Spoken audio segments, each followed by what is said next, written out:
Hey my lovelies part आज कैसे हैं आप लोग? आई होप आप सभी अच्छे होंगे, स्वस्थ होंगे, मिस्टर ईरान को एंजॉय कर रहे होंगे। तो जो कोई भी मेरे चैनल पे न्यू आ रहा है, प्लीज़ मेरे चैनल को लाइक, शेयर, सब्सक्राइब करना मत भूलिएगा। और अगर आप लोग को मेरे स्टोरी लाइन उसके प्लॉट पसंद आते हैं तो प्लीज़ मुझे कमेंट्स करके अप्रिशिएट करना भी मत भूलिएगा। जैसा भी लगे आप लोग को मुझे ज़रूर बताइएगा। देन चलिए हम स्टार्ट करते हैं इस न्यू वन शॉट को। First of all please comment कीजिएगा एंड जिन लोगों को भी मेंबरशिप वाली स्टोरी बाय ऑन करना है वो लोग मेंबरशिप की स्टोरी को खरीद करके सुन सकते हैं। वहाँ पे थोड़ी सुपर नेचुरल और अलग टाइप की स्टोरियाँ चलती है। दैट्स वाई मैं आपको ये बता रही हूँ, ठीक है। एंड देन जिन लोगों को भी बाकी इधर की स्टोरियाँ पसंद आ रही है वो सुन सकते हैं। ओके, तो हम चलिए स्टार्ट करते हैं इस वन शॉट को।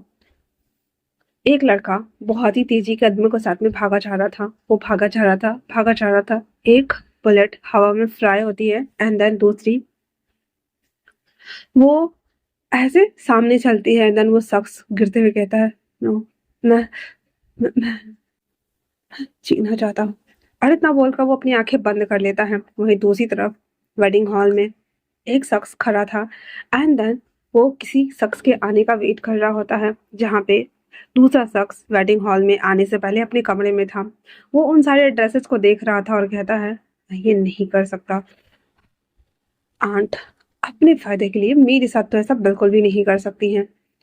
अगर उन्हें ये सब कुछ करना ही था तो अपने बेटे के साथ करे ना, मेरे साथ क्यों कर रही है? इतना बोलने के साथ ही वो कहता है, मुझे यहाँ से जाना ही होगा, चाहे कुछ भी हो जाए, मैं यहाँ से तो भाग के ही रहूंगा। ये बोलते हुए वो शख्स सीधे पहले तो सारे ब्रिटिशर्स के जाने का वेट करता है। वो एक वेडिंग अटायर में था, व्हाइट कलर की वेडिंग ड्रेस उसने वेयर करा हुआ था। उसकी बॉडी के परफ्यूम काफी ज्यादा, और ये गे स्टोरी ओके, काफी ज्यादा खूबसूरती के साथ में स्मेल कर रहा था। वो बहुत ही यूनिक सेंट था, जिसकी वजह से उसके कोलेजन से मिक्स होकर के ये स्मेल आ रही होती है।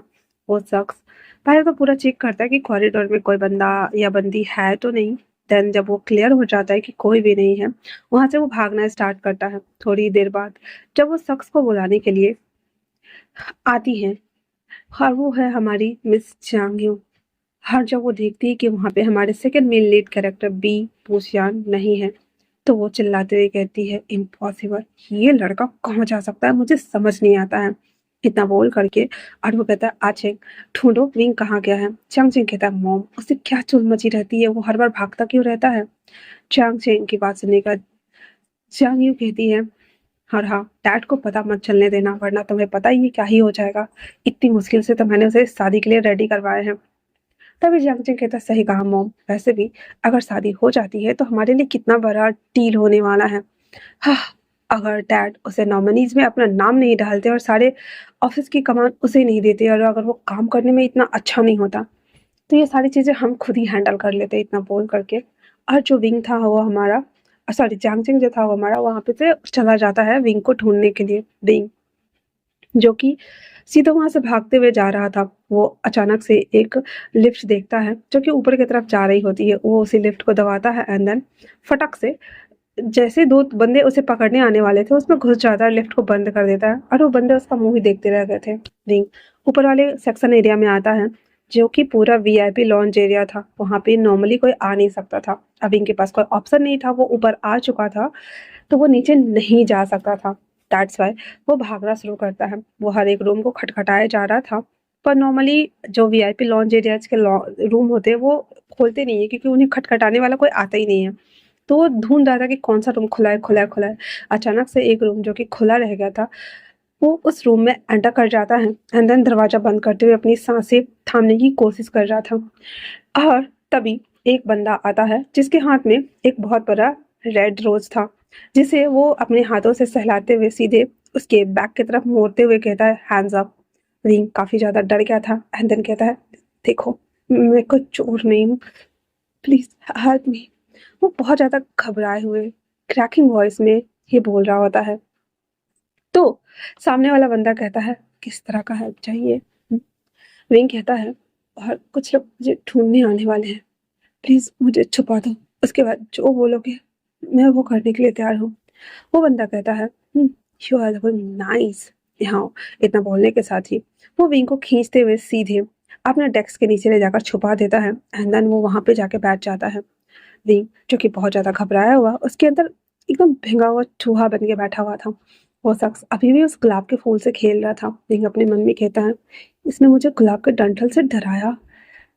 बाहर निकलने तो फिर बताता हूँ। तभी डोर नॉक होता है एंड देन सामने से आवाज आती है, कम इन। वो डोर जैसे ओपन होता है, क्रिस कॉफी लेके आ चुका था और आने के साथ ही वांगजी के सामने में रखते हुए कहता, सर हमारा माल एक्सपोर्ट। तभी वांगजी उसे करता है, मतलब चुप रहने का इशारा करता है। क्रिस समझ गया था कि मुंह नहीं खोलना है एंड देन कहता, सर ये रही आपकी कॉफी। तभी वहां पे दो तीन बंदे अंदर आते हुए कहता है, हमें माफ करिएगा पर यहाँ पे कोई भाग के आया है क्या। उसने व्हाइट कलर के ड्रेस वेयर किए हुए थे। क्रिस उसे देखता है एंड देन वो कुछ कहता है, उससे पहले कहता है, मैंने उसे उस तरफ जाते हुए देखा, आप जाके ढूंढ सकते हैं। वो लोग उसे थैंक यू बोलकर वहां से निकल जाते हैं और क्रिस ऐसे कंधा उचकाते हुए कहता है, ये क्या बात है सर। वांग जी उसे इशारा करता है, तुम बाहर जाओ और आधे घंटे बाद आना। क्रिस हाँ में मुंडी हिलाते हुए अपना कॉफी लेकर बाहर चला जाता है। रूम लॉक्ड होने के साथ ही वांग जी थोड़ा पीछे होता है, देन उसे सामने आने के लिए बोलता है, जहाँ पे विंग अपने दोनों हाथों को जोड़े और सर नीचे करके खड़ा था। और वांग जी उसे देखते हुए कहता है, कौन हो तुम और इस तरह से भाग कर क्यों आए हो। विंग उसे देखता और कहता है, एक्चुअली में मेरा नाम बी भूषान है और मैं जियांग कॉरपोरेशन का सेकंड हायर हूँ। इतना सुनना हुआ ही था तो वांग जी कहता है, wait a minute, Jiang Corporation तब उसका एक ही हायर है। विंग अपने मन में कहता है, ओह तो आंट ने मेरा नाम कहीं डाला ही नहीं है, मैं तो उनके कुल संपत्ति और फैमिली में भी नहीं आता। फिर वो कहता है, एक्चुअली में मेरे मॉम डैड के डेथ के बाद अंकल जियांग फेमियांग ने मुझे अडॉप्ट कर लिया था, पर आंट जियांग यू और मेरा भाई और मेरी बहन मुझसे हेट करते हैं।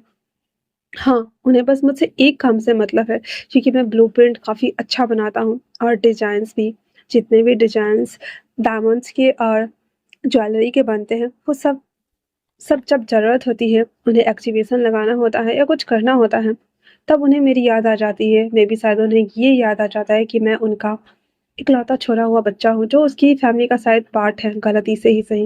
ये बोलकर ज़ीन अपना सर नीचे किए हुए था। तो वांगजी कहता है, वाओ! तो तुम ये सब भी कर लेते हो? विंग कहता है, बस थोड़ा-सा। और इतना बोलकर वो अपना सर नीचे झुकाए हुए था एंड देन कहता है, आपने मेरी जान बचाई है, तो बताइए मैं कैसे रीपे करूँ? वांगजी कहता है, सिंपल है, मेरे साथ नाइट स्पेंड करके। विंग उसे देखता है एंड देन कहता है, बट मैं वो। वांगजी कहता है, क्या हुआ? हुँ? वैसे मेरे बारे में नहीं जानना चाहोगे? विंग कहता है, स्ट्रेंजर के साथ नाइट स्पेंड करने के बाद कोई उसकी आइडेंटिटी नहीं पूछता। इतना बोल विंग बेड पे चला जाता है और अपने शर्ट को और कोट को खोल के बैठा हुआ था। भंग जाते हुए कहता है, इतनी भी जल्दी क्या है? तुमने कहा कि मैं स्ट्रेंजर हूँ, तो मेरे बॉडी का स्मेल लो एंड देन अपनी आंखें बंद करो। भंग कहता, क्या मतलब? भंग जी कहता है, तुमने कहा ना कि तुम वर्जिन हो। भंग कहता है, पर मैंने ऐसा नहीं कहा। भंग जी कहता है, तुम्हारे फेशियल एक्सप्रेशन से सब दिख रहा था, बेबी डॉल। और इतना बोलकर उसे टीच करता है। भंग कहता है, I am not a baby doll, I am a man. भंग जी कहता है, तो क्या बोलूं, बेबी मैन? इतना बोलकर भंग जी उसकी आइज के ऊपर पट्टी बांध देता है। ब्लाइंड फोल्ड करने के साथ ही कहता है, मैं बस जो करूं उसे फील करो। इतना बोलने के साथ ही भंग जी अपने आप को फुल अंडररेस्ट करता है। अंडररेस्ट करने के बाद विंग के पैंट्स को खोल रहा था तो विंग उसके हाथों को रोकते हुए कहता है, ये आप क्या कर रहे हैं? भंग जी कहता है, मैंने पहले ही कहा था। विंग फिर अपने हाथों को ढीला छोड़ते हुए बेड पर लेट जाता है। उसकी आइज़ तो नहीं दिख रही थी, पर हाँ, उसके लिप्स जो काँप रहे थे, उसकी साँसें जो हैवी हो रही थी, राम जी को कहीं न कहीं वो एक्साइटेड कर रहा था। राम जी ने कंबल नीचे फेंक दिया था, पिल्लो वगैरह भी हटा दिया था, पूरे बेड पे विंग था। हंग जी धीरे-धीरे करके उसे अनरेस्ट करते हुए खुद को भी उसके ऊपर आता है, उसे एक्साइटेड करना स्टार्ट करता है। जितनी गहरी गहरी साँसें, जितनी भी गहरी आवाज़, राम जी उतना ज़्यादा एन्जॉय कर रहा था। जब उसको खुद के साथ कनेक्ट करने का टाइम आया, भांग जी को पता था कि उसे बहुत पेन होने वाला है, इसलिए पहले वो उसे अच्छे से प्रिपेयर करता है एंड देन फिर खुद को थोड़ा सा कनेक्ट करने के साथ ही उसके लब कांपते हुए लबों को उसे सब करना स्टार्ट करता है। धीरे धीरे करते करते वो फाइनली एक दूसरे से कनेक्ट थे। स्टार्टिंग के 10 मिनट तक तो विंग बहुत करा रहा था, बहुत चीख रहा था, भांग जी के बैक पे बहुत नछोड़े लगा चुका था। फिर बाद में दोनों एंजॉय करने लगे थे और वांग जी ने उसे थोड़ा सा जेंटली करने की कोशिश की थी। उसे सच में लग रहा था और उसे यकीन भी हो गया था कि ये सच में ये वर्जिन है एंड देन मुझे इस तरह से नहीं करना चाहिए। ये सब कुछ हो जाने के बाद वांग जी थर्ड राउंड कंप्लीट करने के साथ ही उसके ऊपर लेटा हुआ था और उसे कहता है, वैसे मुकम्बो खुश हुआ, क्या चाहिए तुम्हें? फिंग कहता है, मुझे पिंजाओ से शादी नहीं करनी है, वो बहुत बुरा है, वो सिर्फ और सिर्फ मेरे शेयर्स और कंपनी के लिए मुझसे शादी कर रहा है। अगर मैं उससे शादी कर लेता हूँ तो वो मेरे कंपनी में आई मीन कि अंकल के कंपनी में वो डिपॉजिट करने वाला है और मेरे शादी के बाद उस कंपनी का सीईओ जियांग जिंग बन जाएगा। तो वांग जी कहता है, तो तुम क्या सीईओ भी हो? विंग कहता है, बस नाम का, जब इम्पोर्टेंट डिसीजन लेना होता है और जब कोई प्रोग्राम या फाइल समझ नहीं आती है उन लोगों को, तब वो लोग मुझे बुलाते हैं। वांग जी विंग के बारे में जानने के लिए बहुत ज़्यादा क्यूरियस था। दैट्स वाई कहता है, तुम्हें ऐसा क्या है कि उन लोगों के पास नहीं है? विंग कहता है, मैंने कंप्यूटर प्रोग्रामिंग स्किल सीखी है। मैं ऑनलाइन घर बैठे ही मैंने बहुत जगह से ऑनलाइन कोर्स को कंप्लीट किया है, जिससे कि मेरी कोडिंग और डिज़ाइन पैटर्न्स हर एक चीज़ के ऊपर हर एक न्यू प्रोडक्ट के तौर पे मैं बनाता हूँ, जो कि सबसे यूनिक होते हैं। हंग जी कहता है, क्वाइट इंटरेस्टिंग। और इतना बोल कर वो कहता है, वैसे मैं तुम्हें एक सेफ हाउस दे सकता हूँ। विंग कहता है, नो थैंक्स। इतना बोलने के साथ ही वो उठता है एंड ड्रेस पहनता है। उसके बाद वो कहता है वांग जी से, तो आप कहाँ जाने वाले हो? विंग कहता है, पता नहीं। वांग जी कहता है, अगर सेकंड टाइम मुलाकात हुआ तो क्या तुम मेरे साथ चलना चाहोगे?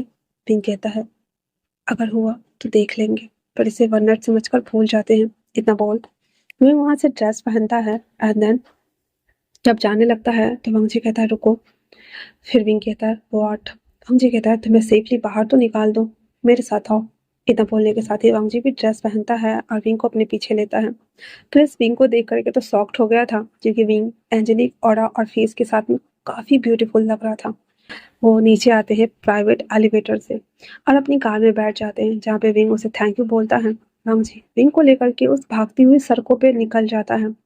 एक बस स्टॉप जो कि शहर से काफी दूर था, वहां पर लाकर उसे उतारते हुए कहता है, अपनी मंजिल ढूंढ लोगे ना?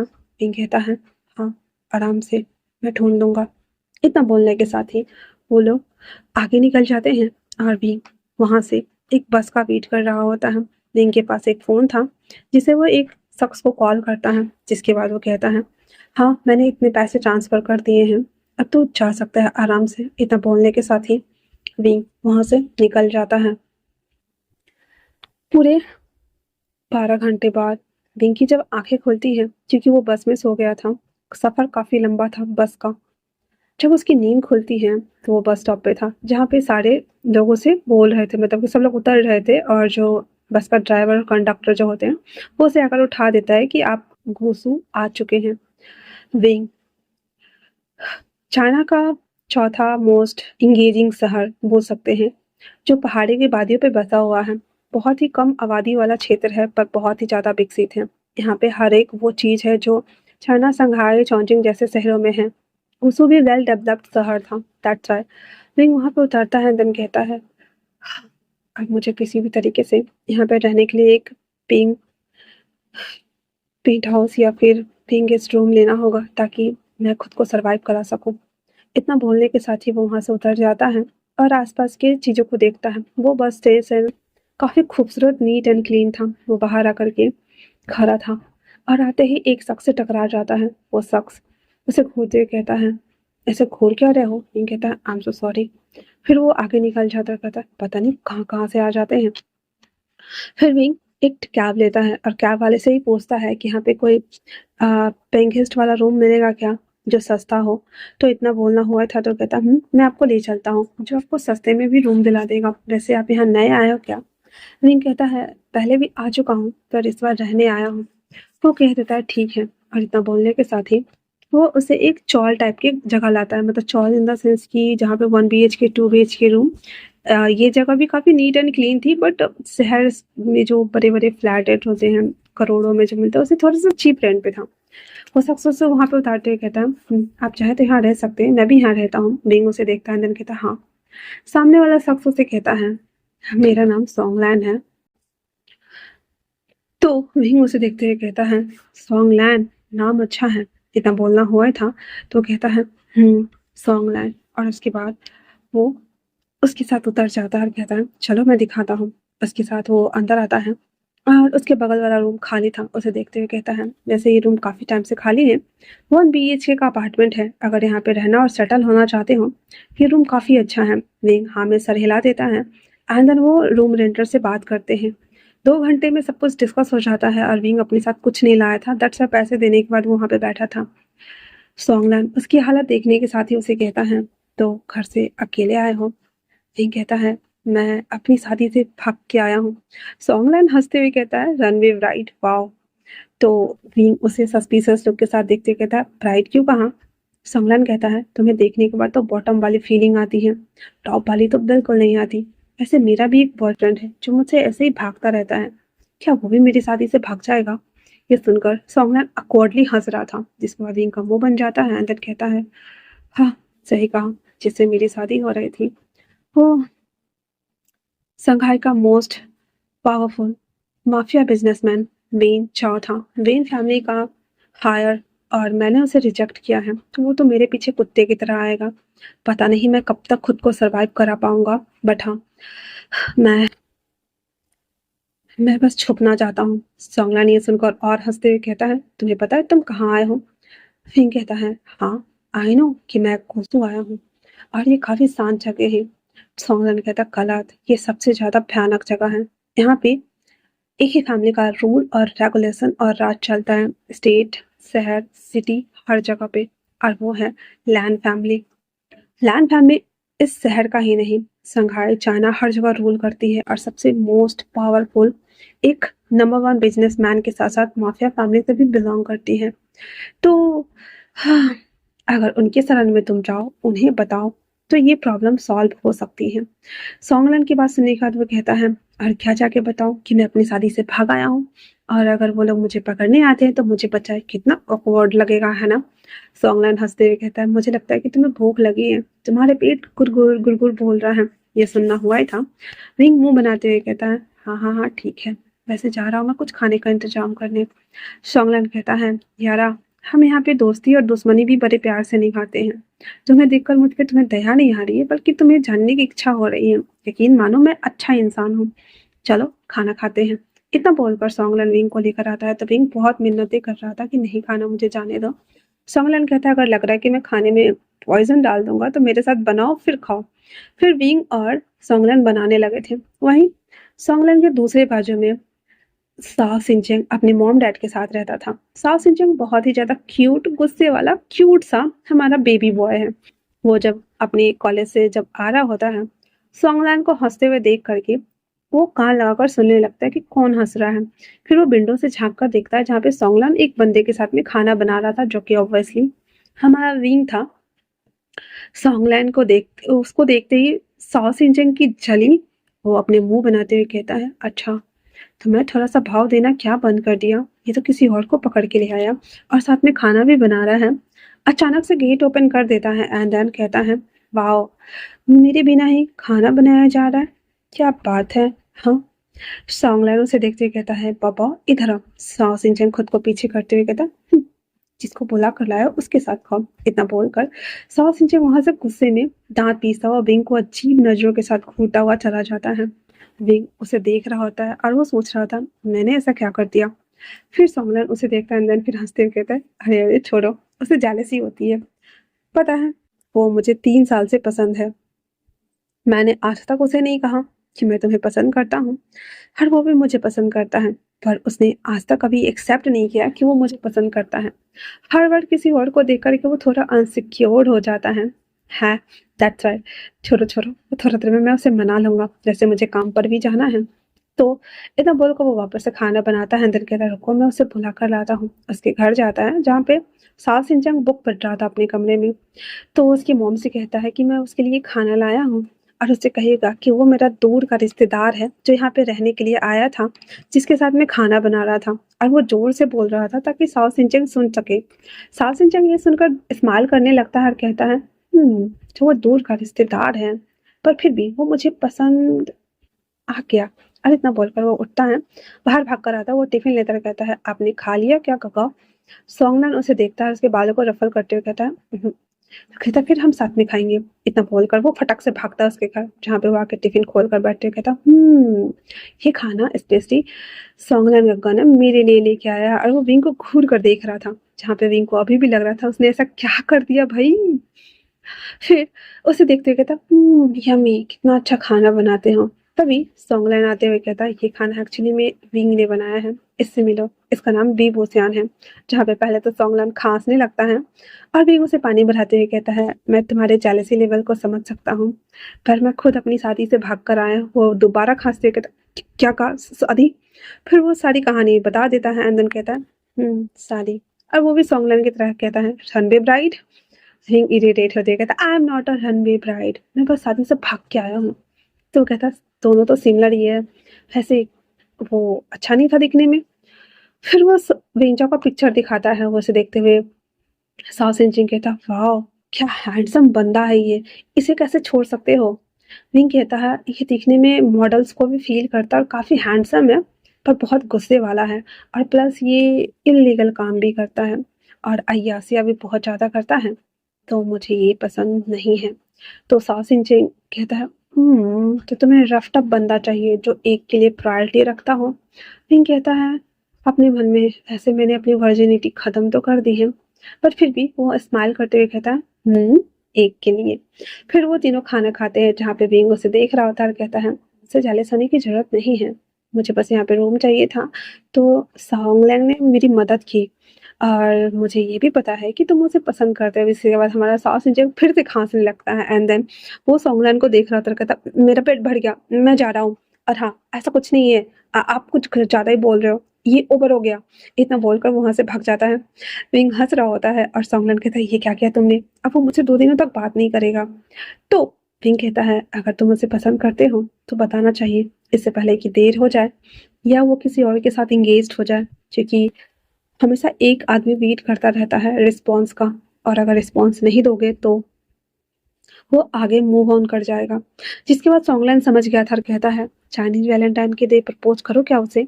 तो विंग हाँ में सिर हिला देता है। उसके बाद फिर वो कहता है उसे वैसे यहाँ पे हो तो क्या काम करोगे। विंग कहता है मैं वैसे आर्ट और डिज़ाइन में काफ़ी अच्छा हूँ, पर यहाँ पे वो काम चलने वाली नहीं है। मैं सोच रहा हूँ कि मैं स्कूल में बच्चे को पढ़ा दूँ, क्योंकि मैं मेरी पढ़ाने की स्किल्स भी काफ़ी अच्छी हैं और मैं वहाँ पे कोडिंग सिखा सकता हूँ या फिर कुछ नए गैजेट एंड टूल्स इतना सुना हुआ था। तो वो कहता है ये भी है, मैं बात करके देखता हूँ, इतना बोल करके। और वो कहता है तो तुम यहीं पे रहो, मैं बात कर लूँगा। विंग कहता कहाँ बात करोगे। वो कहता कोई नहीं, एक प्राइवेट स्कूल है जहाँ पे बच्चों को पढ़ाया जाता है, तो मैं वहाँ पे बात कर लूँगा, ओके ना। विंग हाँ में सर हिला देता है, कहता है बहुत बहुत शुक्रिया। वो कहता अरे नहीं, क्या पता पिछले जन्म में मैं तुम्हारा चाचा रहा हूँ, शायद हम रिश्तेदार रहे हो, दैट्स वाई मैं तुम्हारी मदद कर दूंगा। और ये बोलते हुए सॉन्गलैंड हंसते हुए खा रहा होता है। उसके बाद जो विंग था ना वहाँ से अपने कमरे में चला आता है। वो काफ़ी ज़्यादा थका हुआ तो नहीं कह सकते, क्योंकि वो पूरी रास्ते सोता ही आ रहा था, पर बैठे बैठे सो रहा था, जिस वजह से खुद को रिलैक्स करने के लिए वहाँ पे लेट जाता है। अब उसके पास ऐसा कुछ था नहीं। वहीं दूसरी तरफ सॉन्गलैंड अपना काम करने के लिए वापस चला गया हुआ था। हालांकि सॉन्गलैंड भी पढ़ा लिखा था और वो कैब ड्राइवर था, टैक्सी नहीं कैब ड्राइवर। दैट्स वाई वो ये काम करता था, क्योंकि वो मिडिल क्लास फैमिली से बिलोंग करता था और उसकी इतनी एजुकेटेड नहीं था कि वो बाहर जा कर के कोई अच्छा सा जॉब कर सके, और सारे लोग जॉब करने के लिए बने भी नहीं होते हैं, दैट्स वाई। तो जब शाम को सॉन्गलैंड घर आता है तो सबसे पहले तो वो साउथ सिंचन के लिए केक लेके आया हुआ था, जो कि उसे वो डिलीवर कर देता है और साउथ सिंचन बहुत ज़्यादा खुश हो जाता है। वहीं दूसरी तरफ सॉन्गलैंड विंग को उठाने आता है, जहाँ पे वो उसके लिए खाना लेकर आया था। विंग रात को लगभग 9 साढ़े 9 हो रहे थे। वो उठता है तो उसे सॉन्गलैंड देख करके वो कहता है इतना जल्दी। सॉन्गलैंड कहता है 9:30 हो रहे हैं। विंग उसे देखता और कहता है ओह आई एम सो सॉरी, मुझे तो ध्यान ही नहीं रहा। उसके बाद वो कहता है इट्स ओके, मैं समझ सकता हूँ, बट कोई ना, मैं बस ये कहने आया था कि मैंने टीचर से बात कर लिया है और वो मान गई हैं। इतना सुनना हुआ था तो वो कहता मान गई हैं। वो कहता मान गई हैं एंड वो तुम चाह सकते हो वहाँ पे पढ़ाने के लिए। वहाँ पे वो 3 ईयर से लेकर के 12 साल तक के बच्चों को पढ़ाया जाता है और प्री किड्स स्कूल है, तो तुम उसे मैनेज कर सकते हो ना। विंग कहता है ठीक है एंड देन थैंक यू। वो कहता है इट्स ओके, कोई बात नहीं। इतना बोलने के साथ ही और वो दोनों फिर खाना खाते हैं एंड देन सो जाते हैं। अब अगले दिन सुबह विंग सोकर उठता है अच्छे से और उसके पास कपड़े भी नहीं थे। दैट्स व्हाई सॉन्गलैन दरवाजा खटखटाते हुए कहता है, ऐसे मैंने ये ड्रेस सॉन्गलैन कहता है उसे कि ये ड्रेस मैं वेकेशन पे जाने के लिए मैंने पहना हुआ था, बट तुम इसे ले लो। विंग कहता है, नहीं नहीं मुझे इसकी जरूरत नहीं है, जो है मैं वही पहन के चला जाऊंगा। सॉन्गलैन कहता है, हम पहाड़ियों का दिल बहुत बड़ा है, ले लो प्लीज।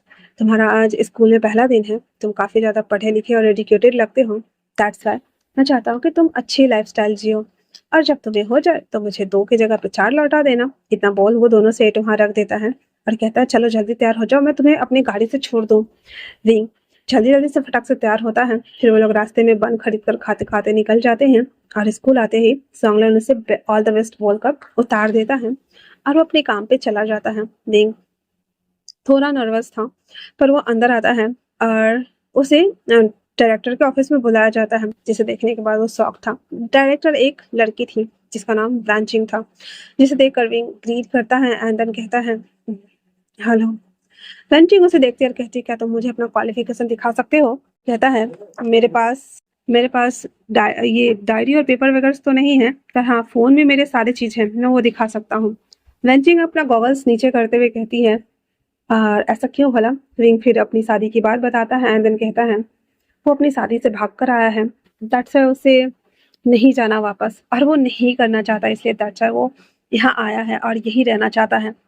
रंजी को थोड़ा अटपटा तो लगता है, बट फिर भी कुछ स्किल टेस्ट करवाए जाते हैं, जहाँ पे विंग वो करने के साथ ही एक बहुत खूबसूरत सा 2 रैबिट बना देता है, जिसे देखने का वेंचिंग काफी खुश हो गई थी। अरविंग ने ये उसके कमरे में रखे सामान को देखकर ऑब्जॉर्व किया था, क्योंकि उस कमरे में 2 रैबिट का जोड़ा रखा हुआ था और उसी को वो एनीमे फॉर्म में उसने डिजाइन कर दिया था, जिसे देख करके वो कहती है, तुम्हें कैसे पता मुझे तुझे पसंद है? तो विंग कहता है, बस ऐसे ही मैम, एक्चुअली में मेरे साथ प्रॉब्लम है, दैट्स व्हाई मैं अपनी सभी बायोडाटा फाइल्स लेकर नहीं आया हूँ, बट मैं लिटरली, आप मुझे 2-3 दिन पढ़ाने दीजिए, अगर अच्छा ना लगे तो आप मुझे निकाल सकती हैं। ब्रांचिंग उसके बाद उसे हायर कर लेती है, फिर उसे क्लास दिखाती है एंड देन बच्चों को पढ़ाने के लिए भेज देती है। विंग सभी बच्चों को अपना इंट्रो देता है एंड देन पढ़ाना स्टार्ट करता है। विंग को मिला था 5 इयर्स क्लास वाले बच्चों का क्लास, जहाँ पे वो आता है और सारे बच्चे ना खिलौने के साथ में खेल रहे थे। एक तरह से कह सकते हैं कि विंग छोटे-छोटे बच्चे को बेबी सिटिंग करने का काम करने वाला था, क्योंकि ये बच्चे खेलते बहुत ज़्यादा हैं और पढ़ाई उसी हिसाब से करते हैं। तो विंग ना वो कर रहा होता है। तभी वो देखता है कि कॉर्नर में एक बच्चा है, जो कि बहुत ज़्यादा शांत बैठा हुआ है। उसे देखकर विंग उसके पास आता है और कहता है, हेलो। वो बच्चा बस विंग को देखता है एंड देन वापस से वहां पे बैठा हुआ था। विंग उसे देखते हुए कहता है, क्या हुआ है, तुम खेलना नहीं चाहते हो क्या? पर वो बच्चा कुछ भी नहीं बोल रहा था। दूसरे बच्चे हंस रहे होते हैं, जिसे देखकर वो बच्चा अपना सर नीचे कर लेता है एंड देन रोने लगता है। विंग उस बच्चे को लेकर बाहर आता है, उसके हाथ और मुंह को पोंछता है एंड देन उसके नाकों को साफ करते हुए कहता है, क्या हुआ है? पर फिर भी वो बच्चा कुछ नहीं बोल रहा था। तभी वेंचिंग आते हुए कहती है, हुँ, ये बच्चा काफ़ी ज़्यादा स्मार्ट है, पर ये अकेला रहना चाहता है अपनी फैमिली की वजह से। एक्चुअली में इसकी फैमिली बहुत बड़ी है। हाँ, आई मीन कि ये यहाँ के सबसे बड़े फैमिली का इकलौता सन है। इतना सुनना हुआ था तो कहता है, अच्छा ऐसा है क्या? कहता हाँ, बचपन से ही इसे थोड़े-से डिज़ीज़ है। इसे भूलने की आदत है। ये छोटी-छोटी चीज़ें भूल जाता है या पता नहीं क्या, पर बाद में ये बहुत ज़्यादा डरता भी है। एक तरह से फ़ोबिया का प्रॉब्लम हम कह सकते हैं, जिस वज़ह से ये सबसे दूर रहता है। कभी-कभी तो ये अपने नाम तक भूल जाता है और ये सिम्पटम्स इसके साथ जब से ये पैदा हुआ है तब से ही है। इतना सुनना हुआ ही था। कहता फिर इसके मॉम-डैड के पास ये सिम्पटम्स थे क्या? बंचिंग कहती है, नहीं, एक्चुअली में इसके मॉम डैड कौन है पता नहीं, पर हाँ इसे अडॉप्ट किया गया है लैन फैमिली के द्वारा। इतना सुनना हुआ ही था। तो विंग उसे देखता है एंड देन वो लैन फैमिली को जानने के लिए और ज्यादा क्यूरियस हो रहा था। तो विंग कहता है, मैं इसे हैंडल करूं? बंचिंग कहती है, करके देखो, अगर हो जाता है तो अच्छी बात है। उसके चले जाने के बाद कहता है, वैसे इसे कुकीज पसंद है। विंग उसके पास आकर नीचे बैठता है, उसके हाथों को लेता और कहता है, तुम्हें पता है चैम्प, जब मैं बच्चा था ना तो मैं भी भूल जाता था और लोग मुझे बुद्धू राम बुलाते थे।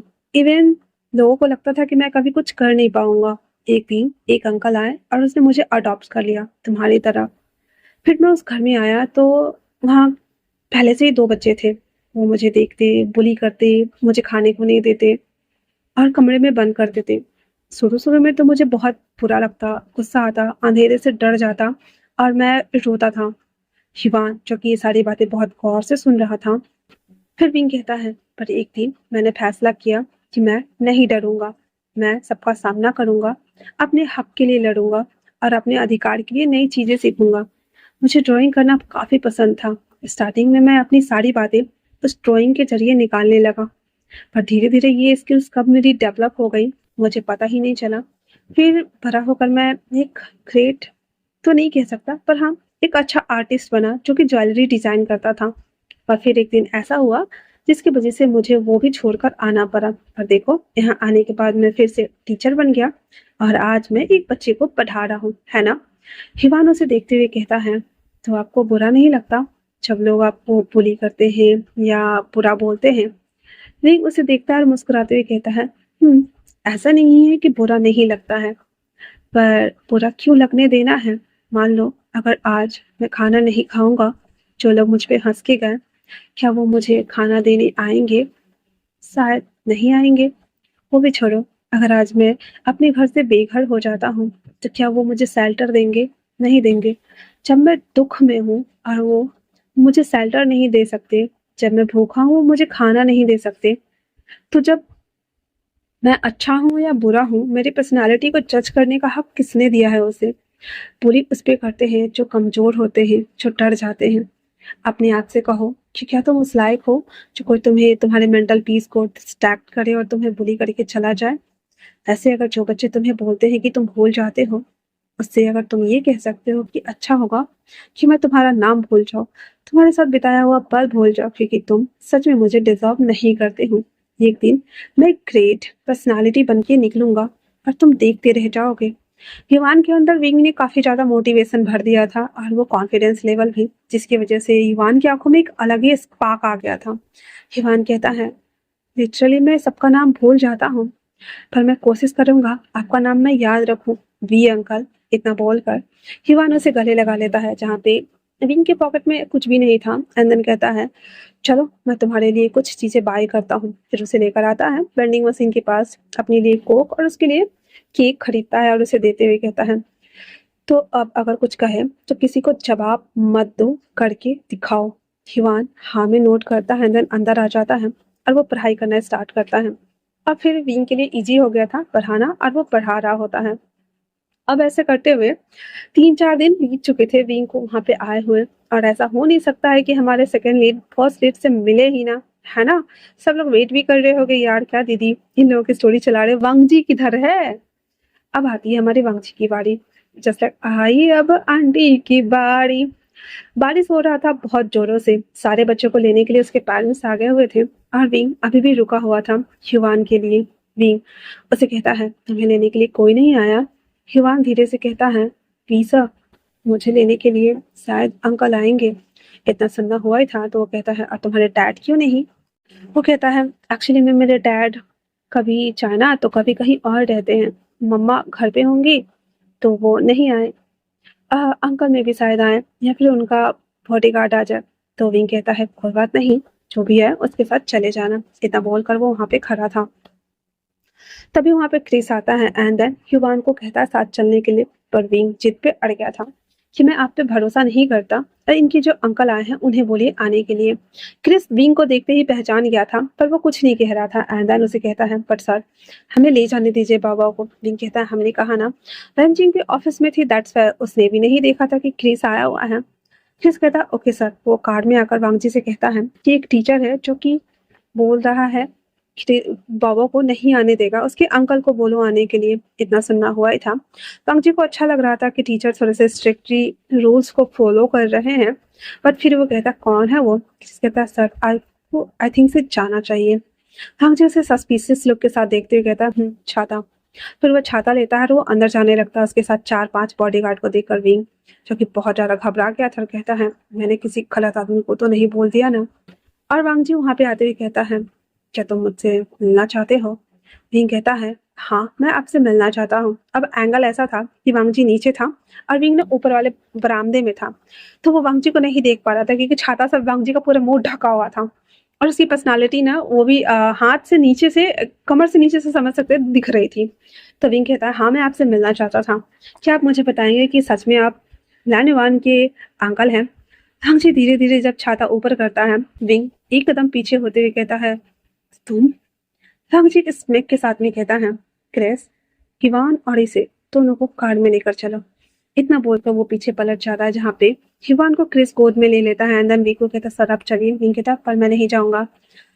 वक्ची कहता है मुझे ना सुनना पसंद नहीं है, हम छोटी सी मीटिंग करते हैं। विंग कहता है मैं नहीं जाऊंगा। इतना बोलकर उन लोगों को धक्का देते हुए वहां से भाग जाता है वो। और वांगजी भी लाइक पहली बार भी जब आया था तो भागते ही आया था और आज भी इसको भागना ही है। क्या बवाल पीस है ये। इतना बोलते हुए वो कहता है पापा चलिए आपको अंकल लेकर जाएंगे। और उसके बाद राम जी एक कार में बैठता है, उसके पीछे एक बॉडीगार्ड वाला कार था। क्रिस बाबा को लेकर चला गया हुआ था और वो विंग के पीछे जा रहा था। अब विंग ने अफरा तफरी में ना सॉन्गलैंड को कॉल करना ही भूल गया था और वो भागे जा रहा था भागे जा रहा था भागे जा रहा था, जहाँ पे वांग जी उसे कहता है अब आ भी जाओ, 1 किलोमीटर दौड़ चुके हो, थकते नहीं हो क्या? विंग ने उसे बीच वाली उंगली दिखाते हुए कहता है पर मुझे आपसे बात नहीं करनी, आप मेरा पीछा क्यों कर रहे हैं? हंगजी कहता है हम बस 2 मिनट बात ही तो करना चाहते हैं, तुम्हें आने में क्या प्रॉब्लम है? विंग कहता है बाहर में जाओ। और उसके बाद वो फिर से दौड़ रहा होता है। हंगजी कहता है हाय पकड़ने को तो मैं इसे 1 मिनट में पकड़ लूं, पर मजा आ रहा है। बेचारा ड्राइवर भी इरिटेट हो रहा था बट वो क्या ही कर सकता था। वहीं दूसरी तरफ विंग भागे जा रहा है भागे जा रहा है भागे जा रहा है।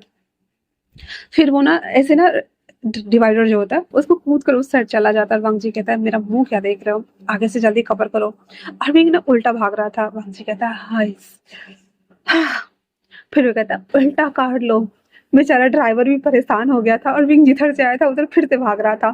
वांगजी कहता है मैं इसको अभी तो पकड़ के रहूंगा, पकड़ो गेट ओपन करो। इतना बोलकर गेट ओपन करता है और विंग जो भाग रहा था उसके ऐसे शर्ट को पीछे से पकड़ता हुआ उसे खींचता है। देन कहता है चुपचाप अंदर आओ।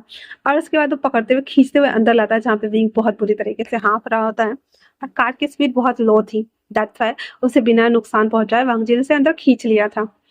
विंग कहता है छोड़ो मुझे, मैंने कहा छोड़ो। वांगजी उसके दोनों टांगों के बीच में अपना टांग फंसाते हुए कहता है हम तो तुमसे बस बात करना चाहते हैं, वो भी सिंपल सा नॉर्मल सा तरीके से, पर तुम्हें लगता है कि तुम्हें भागना बहुत पसंद है, मैराथन करवा दो क्या? विंग उसे देखते हुए कहता है देखो मुझे तुमसे कोई बात नहीं करनी है। राम जी कहता है लगता है तुम्हें सेकंड टाइम वाला मीट याद आ गया है ना, ऐसे जब तुम मर गए हो तब मेरे साथ चल रहे हो। विंग कहता है व्हाट द, मैं नहीं जा रहा। राम जी कहता है तो फिर तुम्हारे उस सो कॉल्ड प्रीसियस हस्बैंड को बोल दो कि तुम्हें यहाँ से आके ले जाए। विंग घबरा जाता है, कहता मेरे ऊपर से हटिए।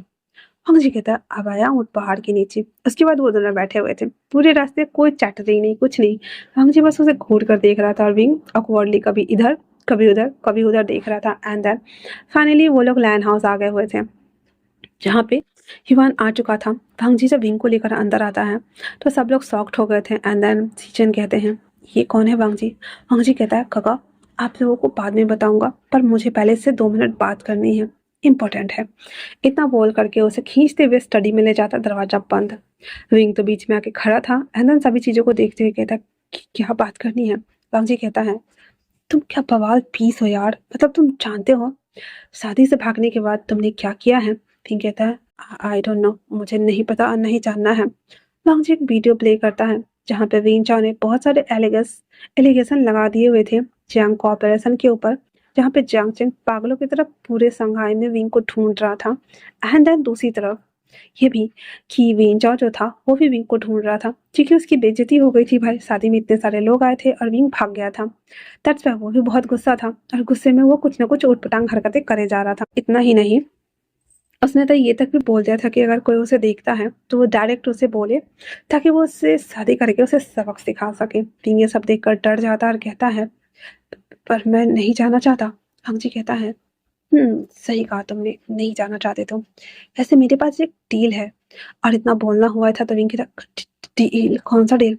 हंग जी कहता है मैंने सुना कि युवान को तुम पढ़ा रहे हो, युवान की हेल्थ में भी इम्प्रूवमेंट हो रही है, उसे चीजें थोड़ी बहुत याद भी आ रही है। वो दिन में एक बार एक चीजों को 4 से 5 बार भूल जाता था, पर वो गाना के जरिए अब गुनगुनाता रहता है तो उसे वो चीजें याद रहती हैं।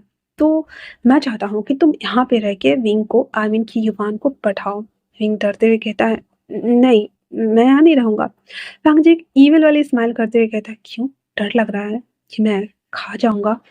विंग और पीछे होता है और सीधे से डेस्क से टकरा जाता है जहाँ पे वांग जी उसके दोनों कमर के राउंड हाथ रखे हुए था और उसके ऊपर चढ़े हुए था। अंदर से कहता है, विंग कहता है, वो मैंने मेरी जान बचाने का रीपे कर दिया था। वांग जी कहता है, इस बार भी तो मैं तुम्हें जान ही बचा रहा हूँ ना। तुम जानते हो मैं कौन हूँ? विंग कहता है, एक माफिया बिजनेसमैन। वांग जी कहता है, ओह, लगता है थोड़ा बहुत होमवर्क कर लिए हो मेरे बारे में, है ना? विंग कहता है, नहीं, आपके बारे में नहीं किया था, लैन फैमिली के बारे में किया था।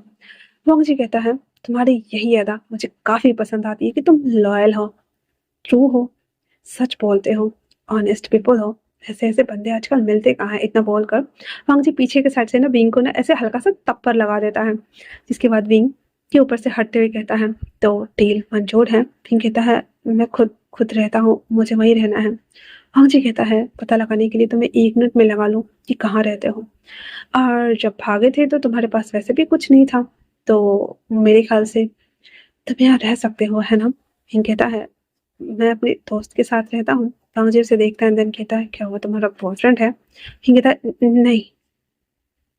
वांग जी थोड़ा राहत की सांस लेते हुए कहता है, सीधे हाँ बोलो, दोबारा नहीं पूछने वाला हूँ। अरे ये भागते रहना बंद करो। विंग इतना ज्यादा डरा हुआ था कि वो सोचता है कि वो बाद में फिर भाग जाएगा। दैट्स व्हाई वो हाँ में मुंडे हिला देता है एंड देन कहता है, ठीक है। राम जी को भी काफी अच्छा लग रहा था एंड देन वो कहता है, गुड बॉय, मुझे लगा नहीं था कि इतनी आसानी से मान जाओगे तुम। फिर वो उसे कहता है, कोई बात नहीं, तो चलो, डील डन।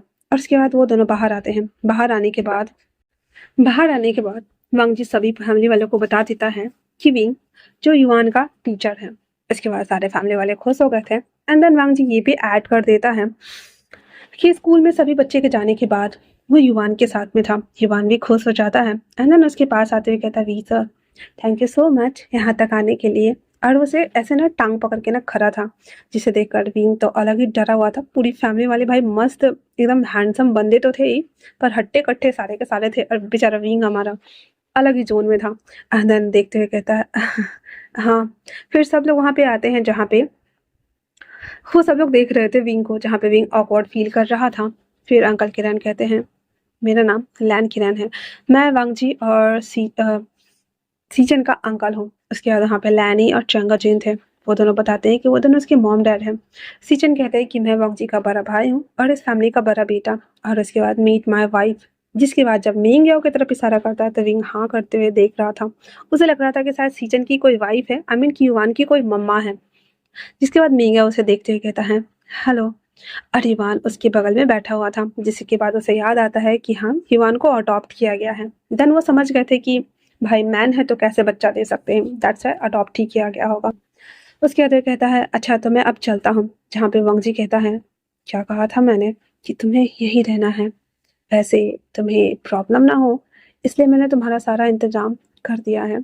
वो वाला गेस्ट रूम तुम्हारे लिए है, जबकि कुछ किया नहीं था। और वो सर्वेंट को देखता है। सर्वेंट समझ गया था, हाँ भाई हाँ, तुम निकल जाओ इधर से। सर्वेंट भाग गया था उस रूम को ठीक करने के लिए। किसी को कुछ समझ तो नहीं आ रहा था, पर वांग जी ने अपने हाथों को अपने सर से टिकाकर विंग को अजीब नजरों के साथ में घूरे जा रहा था, क्योंकि विंग को देखकर, उसके गले और एडम अपल को और उसके क्लीवेज को देखकर विंग मतलब वांग जी के दिमाग में कुछ और ही खिचड़ी चल रहा था। उसके बाद वांग जी उसे देखते हुए कहता है, तो सब लोग खाना खाने चले। शाम का टाइम हो ही चुका था। सब लोग स्नैक्स के लिए सब बैठे हुए थे, जहाँ पे विंग को भी दिया जाता है। विंग बहुत अजीब से धीरे धीरे खा रहा था, जहाँ पे वांग जी कहता है, आराम से खाओ, ऐसे लगता है जैसे कि तुम खाना खाना भूल गए हो। विंग विंग उसे देखता है, देन कहता है, क्या कहा? वांग जी कहता है, मुझे तुम्हारा नाम अच्छे से याद है ना? ये भी खाओ। और इतना बोलकर अपने प्लेट का भी कुछ कुछ उसको दे रहा होता है, जहाँ पे सारे फैमिली वाले को समझ नहीं आ रहा था, हमारा लान वंगजिया कर क्या रहा है। देन उसके बाद वो लोग नाश्ता वास्ता कर लेने के बाद वांग जी कहता है, तुम थक गए होगे, जाओ वहां जाके आराम कर लो। युवान, सर को ले जाओ। युवान कहता है, जी अंकल। इतना बोलकर वो विंग को लेता है एंड देन कमरे की तरफ चला जाता है। उसके जाने के बाद सारे फैमिली वाले वांग जी को देखकर क्यूरियस हो रहे थे, जहाँ पे वांग जी उन सबको देखते हुए कहता है, आपको नहीं लगता कि मेरी शादी का टाइम हो गया है? इसे देखते हुए सीचन कहता है, तो क्या ये वही है? वांग जी कहता है, ये वही है जिसे मैं ढूंढ रहा था मॉम। उसकी मम्मी कहती, ओह माय गॉड, ये इतना ब्यूटीफुल है, तुमने मुझे पहले क्यों नहीं बताया? वो कहता है, अभी ज़्यादा दिन कहाँ हुए हैं, बस 7 ही दिन तो हुए हैं। वो कहता है, हाँ तो 7 दिन तुम्हें कम लग रहे हैं क्या? वांगजी कहता है, नहीं, बट इसके साथ बहुत प्रॉब्लम हो गया था और मैं उसे संघाई में ढूंढ रहा था, मुझे नहीं पता था कि ये खुशबू चला आएगा। तो सीचन कहते हैं, तो अब क्या करोगे? वांगजी कहता है, पहले तो इसे इसका हक दिलाना है, ऊपर से हमारा दुश्मन कौन? सीजन और अंकल किरण कहते हैं, वो बिन रूहान का बच्चा, वो मिल जाए मुझसे तो चटनी बना दो। और सीजन कहते हैं, वो वैंस फैमिली। जो कहता है, तो हम एक तीर से दो शिकार करने वाले हैं, दो सीईओ को कैच करने वाले हैं एंड देन उसे रास्ते से निपटाने वाले हैं। तो मेंगियो कहता है, और तीसरा सीईओ खुद शादी करने वाला है। जिसके बाद सारे फैमिली वाले हंस रहे थे और वांगजी कहता है, क्यों, तो मैं शादी ना करूं? ऐसे कुंवारे रह जाओ क्या? मेंगियो कहता है, तभी मैं सोचूं इतने सारे लोगों को रिजेक्ट क्यों करा जा रहा था। तो वो कहता है, वो तो बहुत पहले की बात थी गगा, क्या ये ब्यूटीफुल नहीं है? मेगा कहता है, काफी ब्यूटीफुल है। इतना बोलकर वो भी मुस्कुरा देता है। हंगजी कहता है, पर इसकी प्रॉब्लम है कि ये भागता है, इसके ऊपर नजर रखना पड़ेगा। ये सुनकर वो कहते हैं, अच्छा ठीक है, हम सब मैनेज कर लेंगे। उसके बाद शाम के टाइम पे विंग युवान को हॉल में बैठ के पढ़ा रहा होता है। तभी सोंगलान का कॉल आता है और वो उससे पूछता है कि कहाँ हो, मैं खाना लेके आ रहा हूँ। विंग कहता है कि लाने की कोई जरूरत नहीं है, वो लैंड हाउस में है। जिसे सुनने के बाद सोंगलान कहता है, क्या कहा तुमने, लैंड हाउस? विंग सारा माजरा बता देता है। देन कहता है, हाँ, अब ऐसा लगता है जैसे उन लोगों ने मुझे किडनैप कर लिया है। सच में? क्या लोग, ये लोग इतने खतरनाक है सोंगलान? सोंगलान हंसते हुए कहता है, अब तो तुम वहां से तभी निकल सकते हो जब उनकी मर्जी हो। वैसे अच्छा है, तुम्हें अच्छी जगह जॉब मिल गई है तो तुम आराम से वहां रह सकते हो और उस बच्चे को पढ़ा सकते हो। बहुत कम लोग होते हैं जो वहाँ पे एक्सेस कर पाते हैं और जा पाते हैं, तो तुम इतने लकी हो कि तुम्हें तो वहाँ पे जॉब करनी चाहिए विंग। अब सोंगलैन को लग रहा था कि विंग को बच्चे को पढ़ाने थे, दैट्स वो यहाँ पे आ गया है, पर उसे क्या पता कि इसको किसी और वे से किडनैप किया गया है। रिंग उसे बोल देता है कि हाँ, वो टाइम टू टाइम जब स्कूल आएगा तो उससे मिलने के लिए आया करेगा। तो सोंगलान भी हाँ में सर हिला करके कॉल कट कर देता है और कहता है, हैप्पी जर्नी विंग। हाँ, लगता है हमारा साथ यही तक का था। कोई ना, पर हम अच्छे दोस्त बने रहेंगे हमेशा और आगे के सफर में बढ़ते रहेंगे। ये बोलकर सोंगलान वापस से अपने काम पे चला जाता है। युवान के पढ़ाने के साथ साथ विंग भी कुछ कुछ डिजाइन्स को ड्रॉ कर रहा था, क्योंकि वो बैठे बैठे बोर हो रहा था युवान को होमवर्क देने के बाद। तो वो जब ऐसे जेट पेंडेंट को डिजाइन्स बना रहा था, लाइन आती कहती, हाँ, ये कितना अच्छा डिजाइन है, सच में तुम इतना अच्छा डिजाइन्स बनाते हो। तो विंग हाँ में सर हिला देता है, जिसे देखते हुए वो अपने हस्बैंड को दिखाते हुए कहती, ये देखो, ये कितना अच्छा बनाया है। तो फिर वो पूछता है कि तुम इसे डिजाइन्स करना आता है? विंग बोल देता है कि हाँ, उसने अलग अलग एजेंसी से बहुत कुछ सीखा है, पर उसके पास डिग्री नहीं है, बस उसके पास स्किल है। तो लैनी कहती है, हनी, मैं भी अपना खुद का एक ज्वेलरी शॉप ओपन करना चाहती थी, अपने खुद के ब्रांड का। तो क्यों ना मैं ये सारे ब्रांड और डिज़ाइंस बना करके उसमें लगा दूँ। ये बात सुनकर उसके दिमाग में अच्छा आइडिया आता है, जहाँ पे वो विंग को देखते हुए कहती है, अब तुम इसमें काम कर सकते हो। विंग कहता है, नहीं नहीं, मुझे किसी के सामने नहीं आना। तो वो कहते हैं, डरो नहीं, हमारे साथ रहोगे तो तुम्हें कोई कुछ नहीं कहेगा। विंग साफ मना करते हुए कहता है, नहीं नहीं मैम, अगर आपको डिजाइन चाहिए तो मैं बना बना के आपको दे दूंगा, आप इसे मैनेज कर लीजिए, इसे डिजाइन करवा के इसे पेटेंट करवा सकते हैं, बट मैं किसी के सामने नहीं आना चाहता। हंग जी आते हुए कहता, कौन कम वक्त है जो मेरे लोगों को इस तरह से परेशान कर रहा है, कौन है वो? इतना सुनना हुआ ही था तो उसकी मॉम उसे डिज़ाइन दिखाती है, जहाँ पे वांग जी को पता था कि विंग ने कहा था कि उसे ये डिज़ाइंस बनाना काफ़ी पसंद है। पर आज जब वो पहली बार देखता है, ऐसे लग रहा था ना चीज़ें एकदम ओरिजिनल वे में है, पेंसिल से ही बनाया था पर काफ़ी खूबसूरत था। और कहता है, तुम क्यों नहीं आना चाहते? विंग कहता है, बस ऐसे ही नहीं आना मुझे, मैं नहीं चाहता कि फिर से आंट जियांग ह्यू मुझे प्रेशर करे, कंपनी में वापस आने के लिए बोले, सारा कुछ मैं करूँ, क्रेडिट कोई और लेके जाए एंड देन लास्ट में मुझे उस सीईओ से शादी करनी पड़े।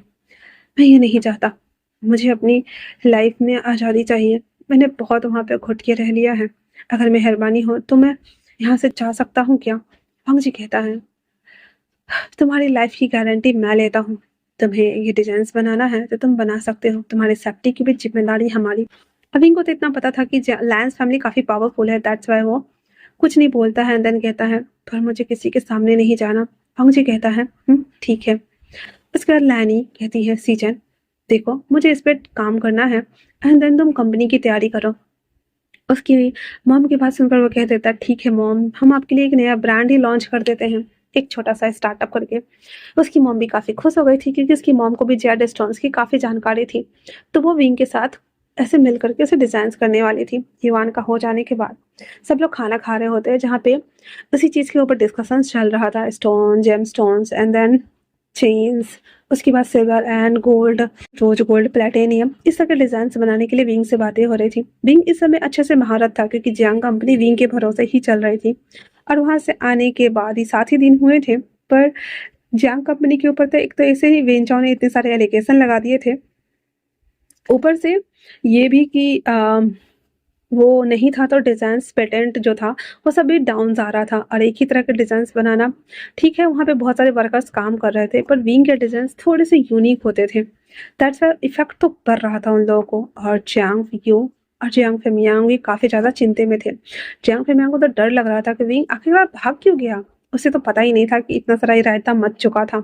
दैट्स वाई वो और भी ज्यादा परेशान और बीमार लग रहे थे। और जियांग जी जो कि सीईओ के पोस्ट पे था, पर उसे ये सब कुछ अच्छे से हैंडल करना ही नहीं आता था और वो बार बार गलतियां कर रहा था, जिससे कि एम्प्लॉय भी बहुत ज़्यादा खींच रहे थे और कितने सारे एम्प्लॉय तो छोड़ के भी जा रहे थे, तो कंपनी पे बुरा असर पड़ रहा था। वहीं दूसरी तरफ विंग यहाँ से भागने के जुगाड़ में था क्योंकि वो यहाँ रहना नहीं चाहता था। उसे लग रहा था कि जैसे यहाँ पे इसे सफोकेशन के द्वारा दम घुट जाएगा और वो मर जाएगा। उसे कैसे किसी ने यहाँ पे बांध दिया है। वांग जी जब उसके रूम को नॉक करता है तो विंग उसे देखता है, देन कहता है आप यहाँ क्या कर रहे हैं। कांची डोर बंद करते हुए बिना कुछ बोले विंग की तरफ धीरे धीरे बढ़ रहा होता है, जिसे देखकर विंग कहता है मैंने कहा आप यहाँ क्या कर रहे हैं। वांग जी हाथ में जो ग्लास था दूध का वो साइड रखते हुए विंग के ऊपर आ जाता है, देन उसे कहता है क्या तुम्हें डर लगता है। विंग कहता है ऐसा कुछ नहीं है, मैं बस वो इतना सब कुछ करने के लिए थैंक यू। हम जी उसके बालों को ठीक करते हुए उठ के बैठ जाता है और बैठ के बैठते हुए कहता है वैसे क्यों ना हम इस पे अच्छे से बात कर ले। और इतना बोलकर उसे देखता है जहाँ पे वो उसे देखते हुए कहता है ये दूध पी लो और सो जाओ, तुम्हें नींद अच्छा आएगी। इतना बोलकर वो वहां से निकल जाता है।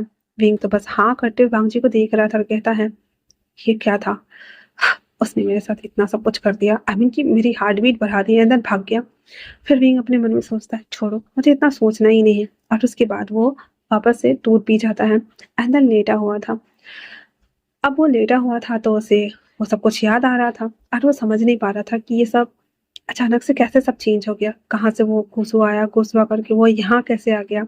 सभी चीजें सोचते हुए विंग सो जाता है। अगले दिन सुबह एज यूजुअली जब रेडी होकर के वो बाहर आता है तो वो वही कपड़ा पहना हुआ था, जिसे वांग जी नोटिस करता है एंड देन कुछ नहीं कहता है।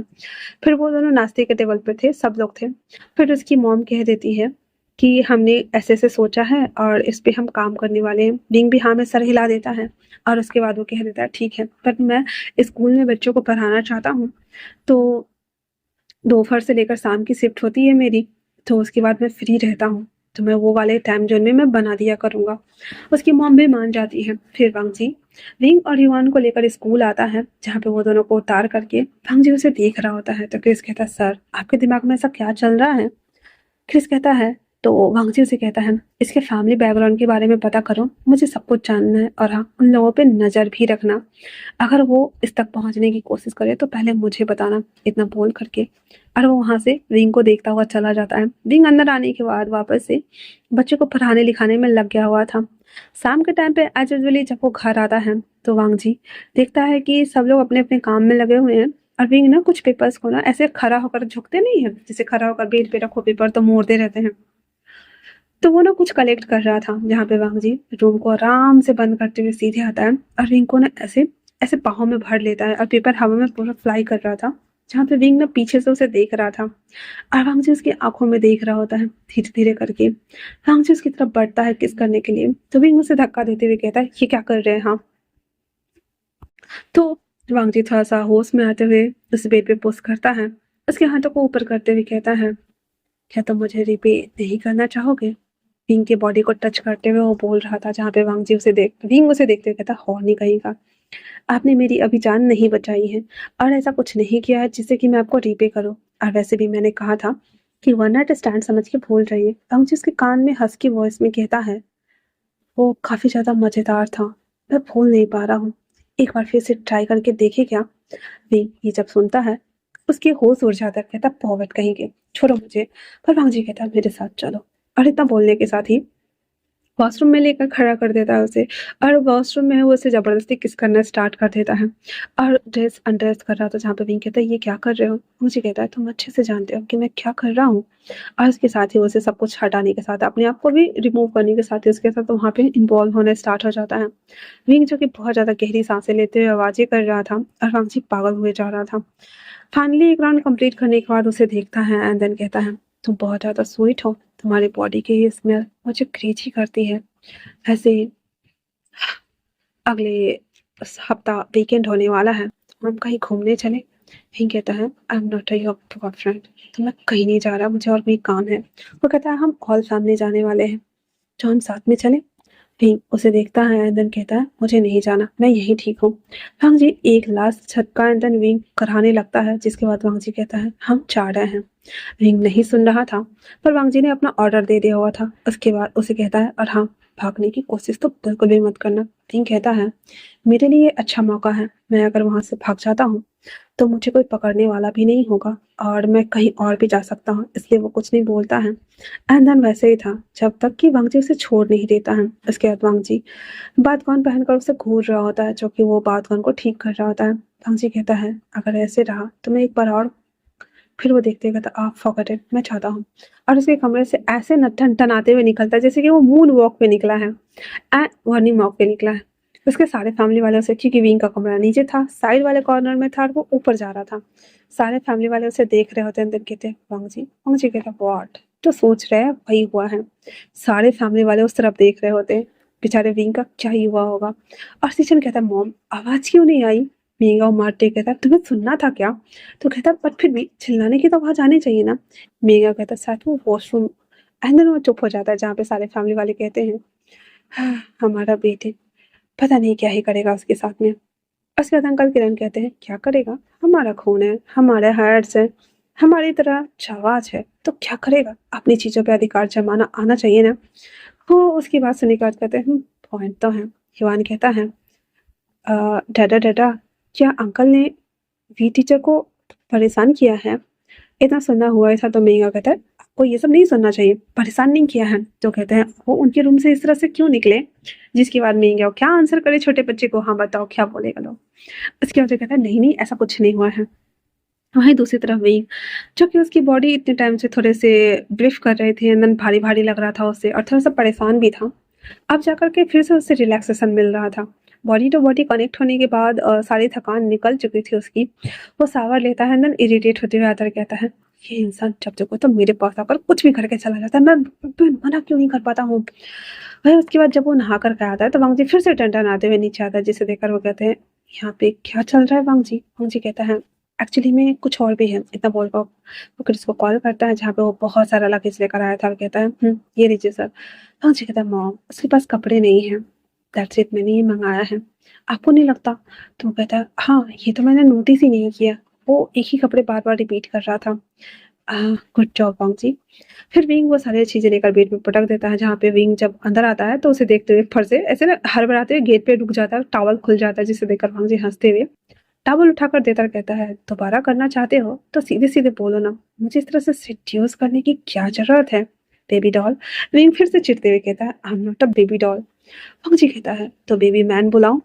इतना बोलकर वो स्मक करते हुए वापस आ जाता है, अंदर कहता है वैसे विंग ये सारे कपड़े तुम्हारे हैं तो ट्राई करके देख लो तुम्हें आ रहे हैं या नहीं। विंग टॉवल ठीक करते हुए आता है, उस सब कपड़ों को देखते हुए कहता है इन सब की कोई जरूरत नहीं है। पंकजी कहता है ये तुम्हारे सैलरी के हैं। विंग कहता है हाँ, सारे सैलरी से कपड़े उड़ा दिए, आई मीन कपड़े ले आए। तो वंगजी कहता है 2000 बच गए थे, चाहिए या नहीं। विंग कहता है हाँ हाँ चाहिए। वो कहता है ठीक है मैं दे देता हूँ, नंबर तो दो।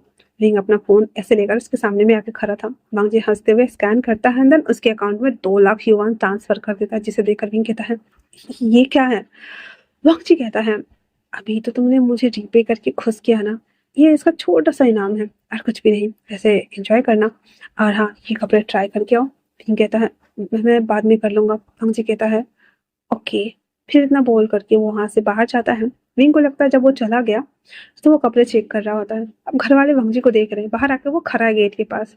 फिर विंग ने उसमें से कपड़े लेकर के और उसे ट्राई कर रहा होता है, मतलब पहन रहा होता है। तभी वंग जी फटक से अंदर आ जाता है और घर वाले कह रहे हैं ये क्या कर क्या रहा है, ये नहीं कर क्या रहे हो तुम, बताओ होगे हमें। हर वंग जी को अंदर आते देख कर विंग कहता है क्या कर रहे हो?" वंग जी कहता है मैं बस देखना चाहता था कपड़े कैसे लग रहे हैं तुम्हारे ऊपर, मैं खुद को रोक नहीं पाया। फिर वो देखता है कि विंग ने जो पहना हुआ है, वंग जी आता है और उसके पास उसे ठीक करते हुए कहता है परफेक्ट फिटिंग। और उसे देखते हुए कहता है ये सारे तुम्हारे हैं तो इसे सेट कर लो। विंग कहता है पर क्यों? वंग जी कहता है और हाँ, कुछ वेकेशन के लिए भी बचा के रखना, ओके। और इतना बोलने के साथ ही वो अब चला जाता है। विंग वेट कर रहा था कि आ रहा है या नहीं आ रहा है, पर 2-3 मिनट हो गए थे तो वो अब निश्चिंत हो जाता है। फिर सारे कपड़े को वो खोल खोल के देखता है और उसके बाद वो एक अच्छा सा कपड़ा पहन करके और सारे कपड़े को कवर्ड में सेट करते हुए, मेकअप का सामान भी था, इनरवियर भी था, जिसे देखकर विंग कहता है एक ये है जिसे मेरी कितनी परवाह है। हर एक मेरे अंकल थे, बाकी तो आंटियों और जांगचिंग ने तो मुझे हमेशा ही बुली किया है और हर चीज़ के लिए परेशान किया है।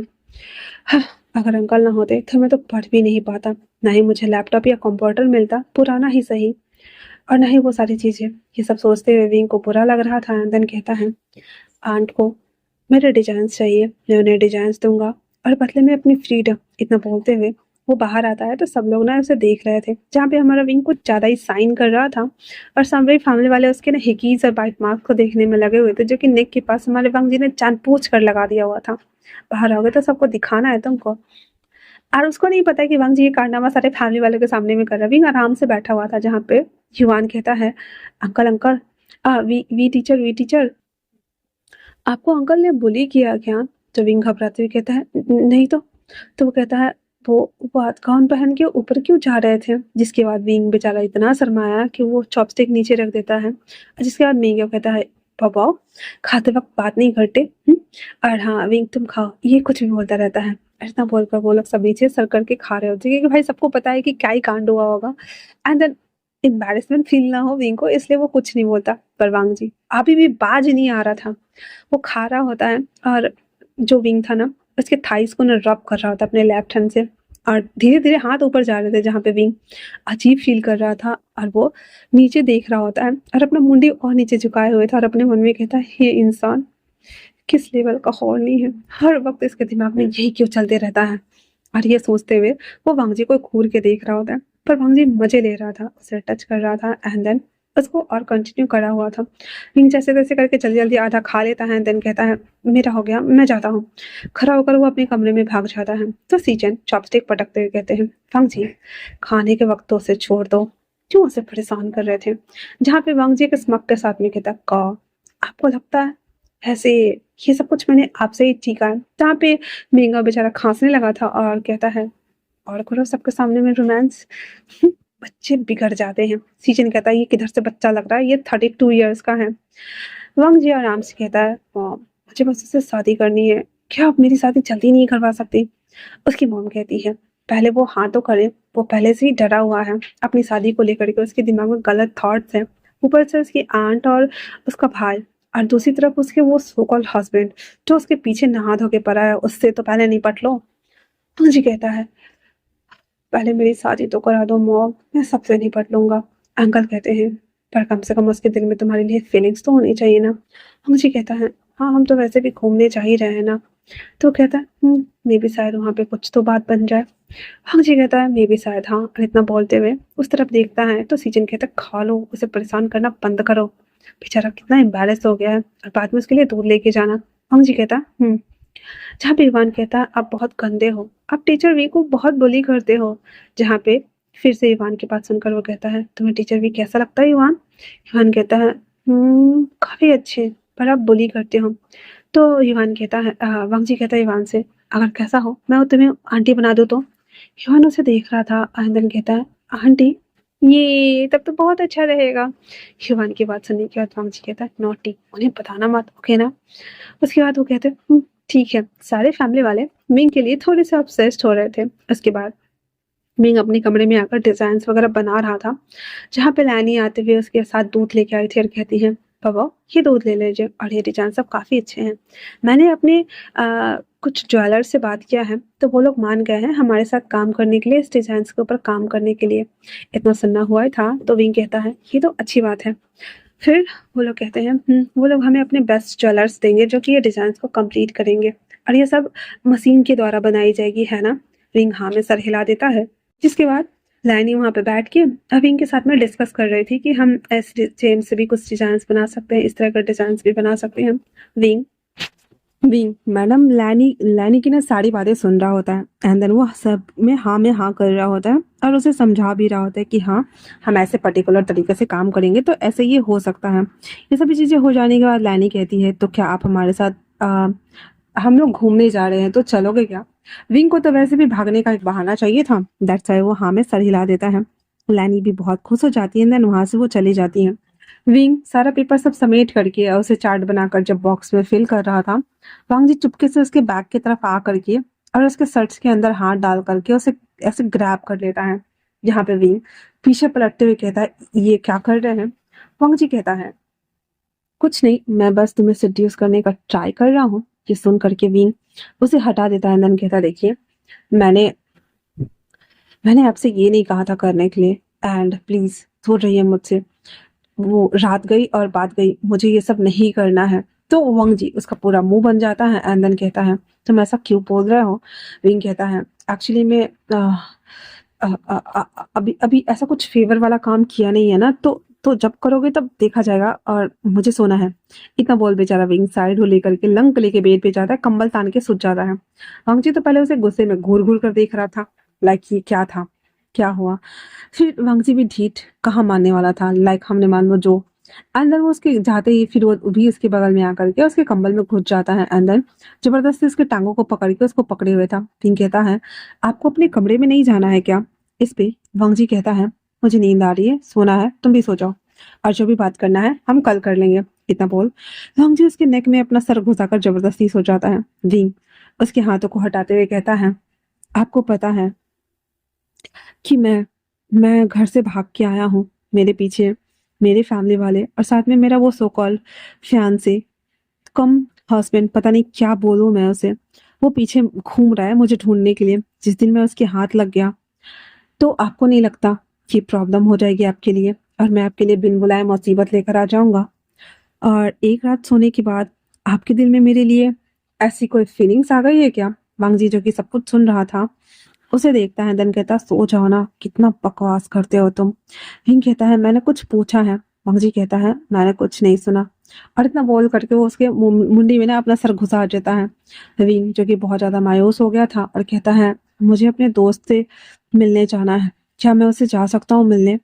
मंगजी फटक से उठ जाता है देन कहता तुम्हारा दोस्त कौन है वो? हाँ, विंग कहता है जिसने मेरी इस शहर में आने में मदद की, जिसने मुझे खाना खिलाया और जिसने मुझे आसरा दिया, वो एक कैब ड्राइवर है एंड हाँ वो बहुत अच्छा है, अगर वो नहीं होता तो शायद मैं इस शहर में होता ही नहीं। ये बोलकर विंग थोड़ा सा उदास हो गया था जहाँ पे वांग जी उसकी तरफ उसके ऊपर आ जाता है, उसे मसलते हुए उसे कहता है अच्छा ऐसा है क्या, तो फिर मैं भी चलूंगा। विंग उसे देखते हुए कहता है ऐसे तो आप मुंह से भी बोल सकते थे, मेरे ऊपर आकर के ये करने की क्या जरूरत है? वांग जी उसे देखता है एंड देन कहता है अब ये मत कहना कि तुम्हें अच्छा नहीं लगता, अगर तुम्हें अच्छा नहीं लग रहा होता तो तुम मुझे धक्का दे चुके होते, दैट्स व्हाई बहाने बनाना बंद करो।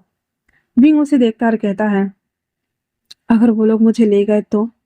हम जी कहता है मेरे होते हुए कोई नहीं लेके जा सकता, मैं कितना बड़ा क्रेजियस्ट पर्सन हूँ तुम नहीं जानते हो। विंग इतना बोल वांग जी उसकी तरफ झुकता है तो विंग ना उसके फेस पे ऐसे हाथ रखते हुए कहता मुझे नींद आ रही है प्लीज। वांग जी उसके एकदम सीरियस वाले फेशियल एक्सप्रेशन को देखने के बाद कहता है ठीक है। उसके बाद वो दोनों वहां पे सो गए हुए थे। जहाँ पे वांगजी के दिल में विंग के लिए जगह बनाना था तो वांगजी को लग रहा था कि 100 नहीं तो 10% ही सही, बट काम तो कर रहा है भाई। और इसके बाद वो लोग सो जाते हैं। अगले दिन सुबह एज यूजुअली विंग सब कुछ करने के बाद वो जब स्कूल चला जाता है तो स्कूल के बाद उसे सॉन्गलैन से मिलने जाना था। दैट्स व्हाई कॉल करता है सॉन्गलैन को, ठीक है तुम मुझसे मिलने आ सकते हो, बहुत दिन हो गया है मुझे तुम्हें देखना है। सॉन्गलैन कह देता है जब मैं आ ही रहा हूँ तो मैं साओ सिंचों को भी ले लेता हूँ। विंग हाँ में सर हिला देता है। वही दूसरी तरफ वांग जी को ना याद था कि कल ही तो पक्का जाएगा अपने फ्रेंड से मिलने के लिए, इसलिए वो क्रिस से कहता है स्कूल छूटने से पहले मुझे स्कूल जाना है।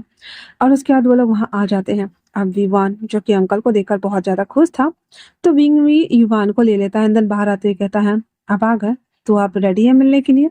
जी कहता है, मुझसे ज्यादा तो रेडी तुम लग रहे हो विंग। विंग कुछ नहीं बोलता है, अंदर कार में बैठ जाता है जहाँ पे पीछे युवान था, आगे विंग और वांगजी थे। युवान कहता है, अंकल अंकल हम कहाँ जा रहे हैं? तो इस पे युवान की बात सुनने के बाद वांगजी तो आंसर नहीं करता, पर विंग उससे कहता है, मैं अपने दोस्त से मिलने जा रहा हूँ, मैं बहुत खुश हूँ। मैं चाहता हूँ कि मैं उसके लिए कुछ ले लूँ, केक ले ले हम। तो वो कहता ठीक रहेगा। फिर वांगजी केक वाले दुकान के पास आता है, एंड देन फिर वो लोग केक खरीदते हैं और फिर वो लोग कैफेटेरिया आते हैं जहाँ पे विंग आते ही सॉन्गलैन से गले मिलता है और साफ सिंचेंग से। और उसके बाद जब वो हट नहीं रहा था तो वांगजी ने उसे पीछे से खींचता है, जहाँ पे विंग उसे घूर कर देखते हुए कहता है, ये क्या तरीका है?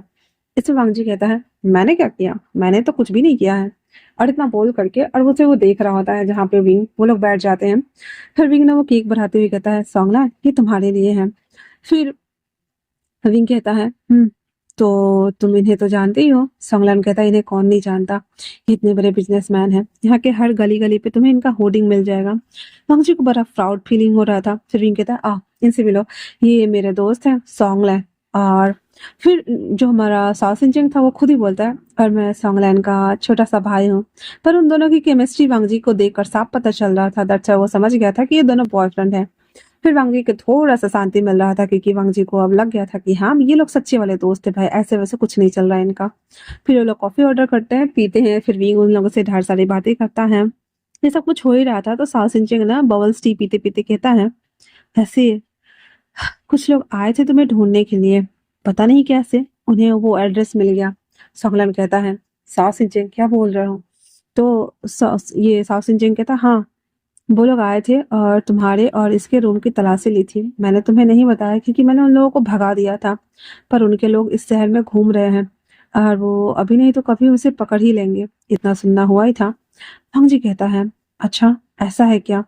तभी बिंग कहता है, अब हम क्या करें वांग जी? वांग जी कहता है, चिंता मत करो, मैंने कहा ना कुछ नहीं होगा। इस पे सॉन्गलैन कहता है, अगर मेरी जरूरत हो तो मुझे जरूर बताना, पर शाह सिंह इतनी बड़ी बात हो गई, तुम्हें बतानी चाहिए थी हमें। सासिन चिंग कहता है कि मैंने तो उन्हें भगा दिया था, पर मुझे लगा था वो दोबारा नहीं आएंगे। पर मैं अ, क्या बोलूं मैं, आई एम सॉरी। और इतना बोलकर मुंह बना लेता है। इस पे सॉन्गलाइन कहता है, नेक्स्ट टाइम से अगर कोई आए तो मुझे डायरेक्ट कॉल करके बताना, ठीक है ना? सॉन्गलाइन की बात सुनने के बाद सास सिंह हाँ में सर हिला देता है। फिर वो लोग थोड़ी देर बाद कुछ और खाने का ऑर्डर करते हैं, फिर सब वहां से निकल जाते हैं। वो लोग भी चले गए थे। अगर वांगजी और विंग सब ऑफिस कार में वापस आके बैठ जाते हैं जहाँ पे युवान भी बैठा हुआ था। तो वांगजी विंग से कहता है, तुम्हें डर लग रहा है क्या? विंग कहता है, पता नहीं क्या बोलूं मैं, पर ये तो आज नहीं तो कल होना ही था। वांगजी कहता है, क्यों ना इसका द एंड कर दे, तो तुम मेरा साथ दोगे? विंग कहता है, कैसा साथ? उसके बाद वांगजी से कहता है, घर चलो। फिर घर आने के बाद सबको वो बुलाता है, बिठाता है, एंड देन कहता है, विंग मैं जो तुमसे कहने वाला हूँ मे भी शायद ये बहुत ज्यादा सीरियस लगे तुम्हें, पर इससे बेटर रास्ता कुछ नहीं हो सकता है। इतना सुनना हुआ ही था तो विंग कहता, कौन सा रास्ता है? वांगजी कहता, शादी। ये सुनना हुआ ही था तो विंग कहता, क्या क्या बकवास कर रहे हो, मुझे शादी नहीं करनी, मुझे अब इस रिश्ते में बिलीव ही नहीं है। इतना सुनना हुआ ही था तो वांगजी कहता, एक बार ट्रस्ट करके तो देखो। सारे घर वाले तो अलग ही शॉक्ड हो रहे थे, लाइनी को तो बेहोश होने की नौबत आ गए थे। इंद्रन कहता, वांगजी कम से कम एक बार बता तो दिया करो, ऐसे कुछ न्यूज देने से पहले डायरेक्ट हार्ट अटैक देते हो। जिसपे विंग कहता है, मैं उन लोगों से बचने के लिए, उस शादी से बचने के लिए मैं भाग आया, लेकिन वापस से मुझे शादी करनी पड़ेगी। तो लैनी कहती समझाते हुए, बेटा आज नहीं तो कल तो आपको शादी करनी ही है, आप अकेले कब तक ऐसे सरवाइव करने वाले हो? आपको एक न एक आइडेंटिटी की जरूरत तो पड़ेगी ही। अगर आप अकेले रहोगे तो आपको फैमिली की इच्छा करेगी, एक टाइम बाद ये सब कुछ करता ही है। भांजी अच्छा है, वो तुम्हें पसंद करता है तो फिर प्रॉब्लम क्या है? और अगर उससे शादी कर लोगे मे भी शायद वो लोग तुम्हें छोड़ दे। इतना सुनना हुआ ही था तो विंग कहता है, मुझे नहीं लगता कि वो लोग इतनी आसानी से छोड़ेंगे।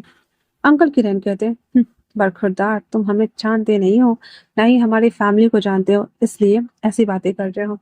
कोई बात नहीं, पहले इस पे साइन तो कर दो, इसके बाद जो होगा वो देखा जाएगा। और हम तो तुम्हें अपनी फैमिली का हिस्सा बनाते हैं, मानते हैं, पर तुम्हें लगता है कि तुम्हें हम पे यकीन नहीं है। विंग बहुत असमंजस में था और वो कहता है पर मुझे शादी नहीं करनी। अब वांग जी खेलता है प्लान बी। वो कहता है हम बस उन लोगों को दिखाने के लिए हस्बैंड एंड हस्बैंड बन जाते हैं, उसके बाद जो होगा हम साथ में निपट लेंगे, तुम चिंता मत करो। अब इनके पास कोई ऑप्शन नहीं बचा था क्योंकि इतना मैनिपुलेट किया सारे फैमिली वाले ने कि लास्टली हमारे विंग ना साइन कर देता है, जिसके बाद वांग जी इविल स्माइल कर रहा था और सारे फैमिली वाले भी लाइक इस गधे ने आखिरकार जो कहा वो शादी कर ही लिया। उसके बाद पेपर्स को वो सबमिट करवाने के लिए भेज देता है क्योंकि वो आते ही वांग जी ने क्रिस को बोल दिया था कि पेपर लेकर आओ भाई मैरिज वाला, जो कि उसके ड्रॉ में पहले से ही बना हुआ था। तो वो ले चल के चला जाता है सबमिट करने के लिए। अब ये सब कुछ हो जाने के बाद वांग जी कहता है तो आज से तुम मेरे कमरे में रहोगे। इस पे विंग कहता है पर तुमने अभी कहा कि हमारी शादी बाद में होगी, आई मीन कि ये सब एक फेक मैरिज है और कुछ भी नहीं। इस पे वांग जी कहता है हाँ जो भी है बट देखा जाए एक तरह से तो तुम मेरे हस्बैंड हो ना, ये सुनना हुआ ही था। तो विंग कहता है हाँ। तो वांग जी कहता है पेपर पे जस्ट अभी हमारी शादी हुई है, आप फॉरगेट इट, तुम्हें चाह रहा है ना तुम रह सकते हो। इतना बोल वो वांग जी उठ जाता है देन अपने कमरे की तरफ चले जाता है क्योंकि वो और आर्ग्यू नहीं करना चाहता था। और विंग अगर और आर्ग्यू करता तो वो गुस्सा हो जाता, दैट्स व्हाई। उसके जाने के बाद सारे फैमिली वाले विंग को देख रहा होता है जहाँ पे हिवान आकर उसे बोलता है आंटी आंटी, जिसके बाद विंग हाँ करते हुए उसे देख रहा था और कहता है आंटी। हिवान कहता है अंकल से शादी हुई तो आप आंटी हुए ना। विंग भी लाइक पर मैं भी तो अंकल हुआ ना। हिवान कहता है नहीं मेरे पास आंटी नहीं है तो आप आंटी बन जाओ ना। बेचारा विंग का मोय मोय हो गया था और हिवान उसे आंटी बोल के संबोधित कर रहा था। फिर उसके सारे फैमिली वाले कहते हैं वेलकम टू होम विंग, हमारे फैमिली का पार्ट बनने के लिए थैंक यू। विंग सब चाहते हुए कहता है मैं अपने साथ मुसीबत भी लेकर आया हूँ, तो आपको नहीं लगता कि ये वेलकम बहुत ज़्यादा दिनों तक नहीं चलने वाला है, क्योंकि अगर मैं उन लोगों के हाथ लग गया तो पता नहीं क्या होने वाला है। इतना बोल विंग अपने कमरे में आ जाता है। वहीं दूसरी तरफ वीन चाओ, उसके लोगों को पता चल गया था कि विंग जो पैसे ट्रांजेक्शन वगैरह करता था तो उसकी लास्ट लोकेशन गुसू ही दिखा रही थी। अब भाई गुसू बहुत बड़ा शहर नहीं था तो बहुत छोटा भी नहीं था, वो बहुत सर्कुलर एरिया में बना हुआ काफी अच्छा टाउन था। दैट्स व्हाई वहां पे ढूंढने में उन लोगों को वक्त लग रहा था। एक बार तो उसके चौल तरफ चले भी आए थे और वहां पे पूछ भी लिया था, बट वहां पे ना ही सॉन्गलाइन था ना ही विंग था। दैट्स व्हाई दोनों के दोनों बच गए हुए थे और वहां पे हर एक बंदे विंग को ढूंढ रहे होते हैं। विंग अपने मन में सोच रहा था कि मैं क्या कर सकता हूँ और क्या नहीं। दैट्स व्हाई वो अपने कमरे में चहलकदमी कर रहा था। थोड़ी देर बाद लैनी आकर डोर नॉक करती है एंड देन कहती है देखो मैं तुम्हारे लिए थोड़ा सा गिफ्ट प्रिपेयर करके लाई हूँ। जिसके बाद विंग कहता है पर आंटी। लैनी कहती है अब फेक मैरिज ही सही पर शादी हो चुकी है तो कम से कम मुझे मॉम ही बुला लो। विंग उसे देखते हुए कहता है बट आंट। फिर कहता है आई मीन मिस मैम। फिर लैनी कहती है मॉम बुलाओ विंग। फिर विंग थोड़ा सकचाते हुए कहता है मॉम आई मीन ये सब कुछ जल्दी जल्दी हो रहा है, मुझे कुछ समझ नहीं आ रहा है। तो लैनी कहती है हाँ मैं समझ सकती हूँ तुम्हारी प्रॉब्लम, कोई बात नहीं, धीरे धीरे एडजस्ट हो जाओ और जब लगे तब अपना लेना है ना। विंग कहता है हाँ। लैनी कहती आई मीन कि इस बात को अपना लेना कि फेक मैरिज हुई है। बेचारा विंग पूरा कंफ्यूजन में था एंड देन कहता है ठीक है। फिर वो गिफ्ट रखकर चला जाता है। उसके जाने के बाद जब विंग उसे देखता है तो बेचारे का शर्म शर्म से पानी हो गया था क्योंकि वो 6.5 टॉय थे एंड देन जो कि उन्हें गिफ्ट करके गई थी। हर विंग बेचारा सोच रहा था इनके घर वालों को क्या लगता है कि उनकी वेडिंग नाइट होने वाली है। असंभव। हाँ, ये बोलते हुए विंग वापस से अपने काम करने में लग गया हुआ था, जो डिजाइन वगैरह बनाना था वो बनाने में लग गया हुआ था। अब रात का टाइम पे खाना वगैरह खा करके विंग जब वापस से अपने कमरे में आकर डिजाइन बना रहा था तो उसके लिए लैनी दूध लेकर आती है, जिसके बाद विंग ऐसे ग्रीट करता है देन फिर लैनी वहां से चले जाती है। अब विंग को लग रहा था अब चलो हटाओ, दूध पीना है, बेड पे जाना है एंड देन द एंड। ये बोलते हुए वो दूध पीता है और पीने के साथ ही वो चला जाता है बेड पर सोने के लिए।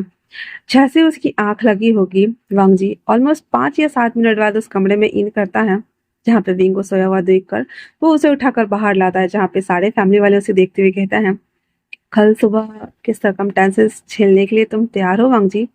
वांग जी कहता है मॉम आज आपकी बेटी की शादी हुई है, आपको मुझे कॉन्ग्रेचुलेशंस विश करना चाहिए। कगा कैसे फैमिली मिली है मुझे, अब तो मुझे सच में लगता है कि आप लोग मुझे अनाथ आश्रम से उठा कर लाए हो। लैनी कहती है चलो चलो ज्यादा नौटंकी करना बंद करो ठीक है ना।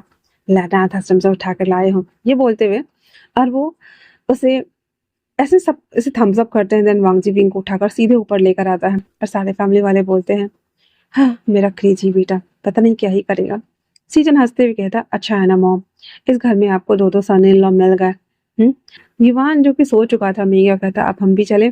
सारे फैमिली वाले फिर से चले गए थे और अंकल किरण कहते हैं, अगर उन लोगों को पता चल गया तो मैं अपना असली अवतार दिखाऊंगा। ये बोलकर वो भी अपने कमरे में चले जाते हैं। वांग जी विंग को लाकर बेड पे रखता है। अब वो जो दवाई था वो बेहोशी कम प्लस उसमें अर्ज बढ़ाने वाली भी दवाई थी, जिससे कि विंग को गर्मी लग रहा था और वो शर्ट वगैरह खोल रहा था। ऑलरेडी वांग जी ना विंग के साथ 2-3 बार इंटीमेट हो ही चुका था, इसलिए वो ज्यादा देरी नहीं करता है एंड देन सीधे कूद जाता है बेड पे और उसे सेड्यूस करते हुए उसके साथ इन्वॉल्व होना स्टार्ट कर देता है, जहाँ पे विंग छटपटा रहा था पर बाद में वो एंजॉय कर रहा था। अब यहाँ पे विंग की आंखें नहीं खुल रही थी, वो नशे में ही सब कुछ एंजॉय कर रहा था। वांग जी को बुरा तो लग रहा था, पर वांग जी आज वेडिंग नाइट होने की वजह से वो अपने एक मोमेंट को भी मिस नहीं करना चाहता था। और 2 ही राउंड कंप्लीट करने के बाद उसे हक करके वो सोया हुआ था और कहता है, मुझे यकीन नहीं होता, मैंने जब फर्स्ट टाइम तुम्हारे साथ वन नाइट स्पेंड किया था तब मुझे लगा था शायद मैं तुम्हें दोबारा कभी ढूंढ ही नहीं पाऊंगा, पर किस्मत का खेल देखो, तुम सीधा मेरे झोली में आके टपके। और अगर तुम आ गए हो तो क्या लगता है तुम्हें मैं जाने दूंगा? रही बात उन लोगों को, तो कल से उस सभी को मैं सफाई कर दूंगा, वो तुम तक कभी नहीं पहुंचेंगे। ये बोलकर वांग जी विंग के फोrehead पे किस करता है और कहता है, वैसे अगर तुम उस शादी से नहीं भागते तो तुम आज मेरे नहीं होते माय रनवे ब्राइड। इतना बोलकर वो स्माइल कर रहा होता है। वही दूसरी तरफ जियांग चेंग अपने घर में सारा सामान उठा उठा कर फेंक रहा होता है। कहता है, मॉम हम क्या करें, अब बताइए हम क्या करें। और यहाँ पे जो जियांग पिमयांग थे वो अब्रॉड चले गए हुए थे ताकि वो थोड़े देर के लिए और भी बिजनेस जो मीटिंग्स वगैरह कर सके और कुछ कुछ प्रोजेक्ट ला सके। जहाँ पे जियांगचिंग को समझाने की कोशिश कर रही थी कि सब कुछ ठीक है, पर जियांग कहता है, मॉम हमारे नए प्रोडक्ट लॉन्च नहीं हो रहे हैं, हमारा कुछ भी नहीं हो रहा है, हम कहाँ ढूंढे उसे, वो टफर हमारे सारे बिजनेस को डुबा डालेगा। इतना सुनना हुआ ही था तो जियांगियो भी गुस्से में दांत पीसते हुए कहती, सही कहा तुमने, अगर वो हमारे काम का ना होता तो हम कब का उसे मार चुके होते या फिर फेंक चुके होते, पर उसकी वजह से हमारी कंपनी चल रही है। हमने कभी नहीं सोचा था कि उसकी वजह से हमें इतना प्रॉफिट होने वाला है और पता नहीं किस बिल में जाकर छुप गया है। तभी वहां पे वेंचाओ की एंट्री होती है और आते ही वो जहांगीर को सीधे नीचे जमीन पे फर्श पे धक्का दे देता है और उसके गालों को ऐसे कस के ग्रैब किए हुए कहता है, क्या लगता है आपको मदर इन लॉ, अगर वो मुझे नहीं मिला तो क्या करूंगा मैं आपके साथ। जहाँ पे उसके बंदे ना जियांगचेंग को 2-4 घूंसा धर चुके थे और जियांगियो को भी जियांग वेंचाओ पकड़ा हुआ था, जहाँ पे जियांगियो अपने और जियांगचेंग के लिए भीख मांग रहे थे और कहती है, ऐसा मत कीजिए।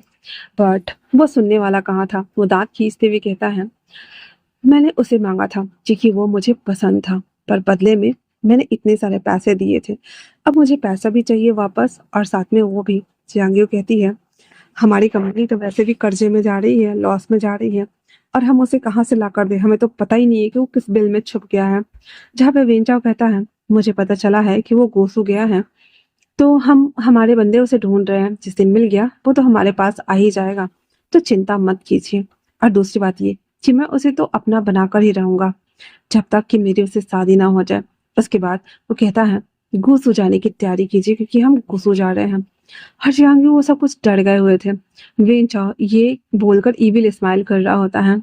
वही दूसरी तरफ विंग को देखते देखते वांग जी कब सो जाता है उसे पता ही नहीं चलता है। अगले दिन सुबह विंग जब रेडी होकर के नीचे आता है तो वो स्कूल जाने वाला था, जिस पे वांग जी कहता है, मैं चाहता हूँ कि तुम स्कूल ना जाओ। विंग कहता है, बट क्यों? वांग जी कहता है, क्योंकि वो लोग और उसके लोग सब शहर में घूम रहे हैं, तो तुम्हारे लिए सेफ्टी चाहिए हमें, तो तुम घर से रह के काम करो। और युवान का भी तबीयत सही नहीं है, तो युवान भी कुछ दिनों के लिए स्कूल नहीं जाएगा जब तक कि सारे मैटर सॉर्ट आउट नहीं हो जाते हैं।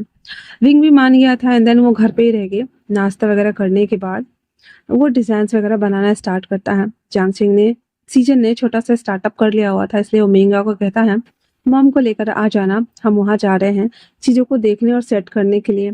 तो मिंगा भी हाँ में सर हिला देता है। अब घर पे बच गया था विंग और युवान और अंकल किरण। अंकल किरण विंग के साथ बैठकर डिजाइन बनाने की प्रैक्टिस कर रहे थे। हालाँकि बन तो नहीं रहा था बट फिर भी प्रैक्टिस कर रहे थे। और वहीं दूसरी तरफ जो हमारा इवान था वो अपना होमवर्क कर रहा था, बीच-बीच में विंग उसे पढ़ा रहा था। इस तरह से ये सब कुछ हो रहा था। वहीं दूसरी तरफ वो लोग जो देखने आए थे वो जगह काफ़ी अच्छी और सही लग रही थी। ऊपर के फ्लोर पे एक केबिन बन सकता था जिससे कि सीईओ वहाँ पे बैठते एंड देन नीचे से 2-3 एम्प्लॉयी एंड देन डिज़ाइन्स दिखाने के लिए और काम करने के लिए कुछ ज्वेलर्स, वो सब वहाँ पे सेटअप कर दिया जाता। तो वो सारी चीज़ें वो लोग देखते हुए सीचन बात कर रहा था मेंग्याओ भी। मेंग्याओ इंटीरियर का काम ले चुका था, दैट्स व्हाई वो इंटीरियर कराने की बात कर देता है। तो वो सब उस पे डिस्कस कर रहे होते ताकि इसे धीरे-धीरे करके स्टार्ट करा जा सके और किस सेगमेंट में क्या चीज़ रखना है, कहाँ पे क्या रखना है, ताकि पूरा का पूरा ऑफ़िस ना अट्रैक्टिव लग सके। तो यहाँ पे जो कि ये लोग नया बिज़नेस स्टार्ट करने की प्लानिंग कर रहे थे, वहीं दूसरी तरफ वेन चाओ और जियांग यू, जियांग सब लोग वुसू आ चुके थे। वेंग जो कि बहुत सारे सपने देख चुका था कि वो एक-एक करके पूरा करेगा, पर उसे लगता है कि फिलहाल से उसे छुपना ज़्यादा बेटर है। वो थोड़ा-सा मायूस हुआ पड़ा था और अपने मन में सोचता है कि क्या कैसी फीलिंग है? इतना अजीब क्यों लग रहा है? अंकल किरण उसके पास आते हुए कहते हैं, "विंग क्या हुआ?" विंग कहता है, "पता नहीं, पर ये फीलिंग बहुत ही ज़्यादा अजीब और सैड वाली है। मुझे बिल्कुल भी अच्छा नहीं लग रहा है। ऐसा लग रहा है जैसे कि" अंकल कहते हैं, "तूफ़ान से आने वाली आँधी, पहले आने वाली आँधी।" विंग कुछ नहीं कहता है तो अंकल कहते हैं, हम है ना, सब सही होगा। वैसे भी अगर वो माफिया है तो हम माफिया के बाप हैं, चिंता मत करो विंग। इतना बोल करके और वो विंग को ना थोड़ा सा कंसोल करते हैं। शाम के टाइम पे सारे घर वाले आ चुके थे जहाँ पे विंग अभी भी थोड़ा सा सैड था, अपने कमरे में था। एंड देन वांग जी उसके पास आते हुए कहता है, क्या बात है विंग? विंग कहता है, कल रात को तुमने मेरे साथ क्या किया वांग जी? मेरी बॉडी अभी भी दर्द कर रही है। वांग जी कहता है, मैं तो बस तुम्हें पकड़ के सो रहा था। विंग कहता है, मैं तुम्हारे कमरे में था। वांग जी कहता है, हाँ क्योंकि मैं लेके आया था, और अगर तुम्हें यकीन ना हो तो फोन में फोटो देख लो। इतना बोलकर वो 2-3 पिक्चर्स दिखाता है जिसमें वो बस हग करके सो रहे होते हैं। तो विंग कहता है, ये क्या प्रूफ हुआ? तुम पहले भी तो कुछ कर सकते थे या इसके बाद भी? तो वांग जी कहता, ओ तुम्हें उम्मीद है कि मैंने कुछ किया होगा। वैसे मैंने ट्राई किया था, पर तुम नींद में ना बहुत ज्यादा छटपटा रहे थे, बरबरा रहे थे और मैं इरिटेट हो गया था, तो फिर मैंने दोबारा ट्राई नहीं किया। विंग उसे देखते हुए कहता है, सच बोल रहे हो? वांग जी 3 फिंगर्स को ऊपर करता है और पीछे से फिंगर्स को क्रॉस करते हुए कहता है, मैं बिल्कुल सच बोल रहा हूँ। जबकि पीछे से वो क्रॉस किया हुआ था, उसके बाद बोलता है, आई एम सॉरी गॉड जी। और विंग उसकी बात सुन चुका था एंड देन कहता है, ठीक है। हंग जी कहता है, क्या कोई तुम्हें कोई बात परेशान कर रही है? विंग कहता है, पता नहीं क्यों पर अजीब सा लग रहा है। हाँ जी कहता है, कोई बात नहीं। फिर वो लोग खाना वाना खाते हैं। फिर विंग जब अपने कमरे में आ जाता है तो वांग जी कहता है, मेरे कमरे में नहीं आओगे?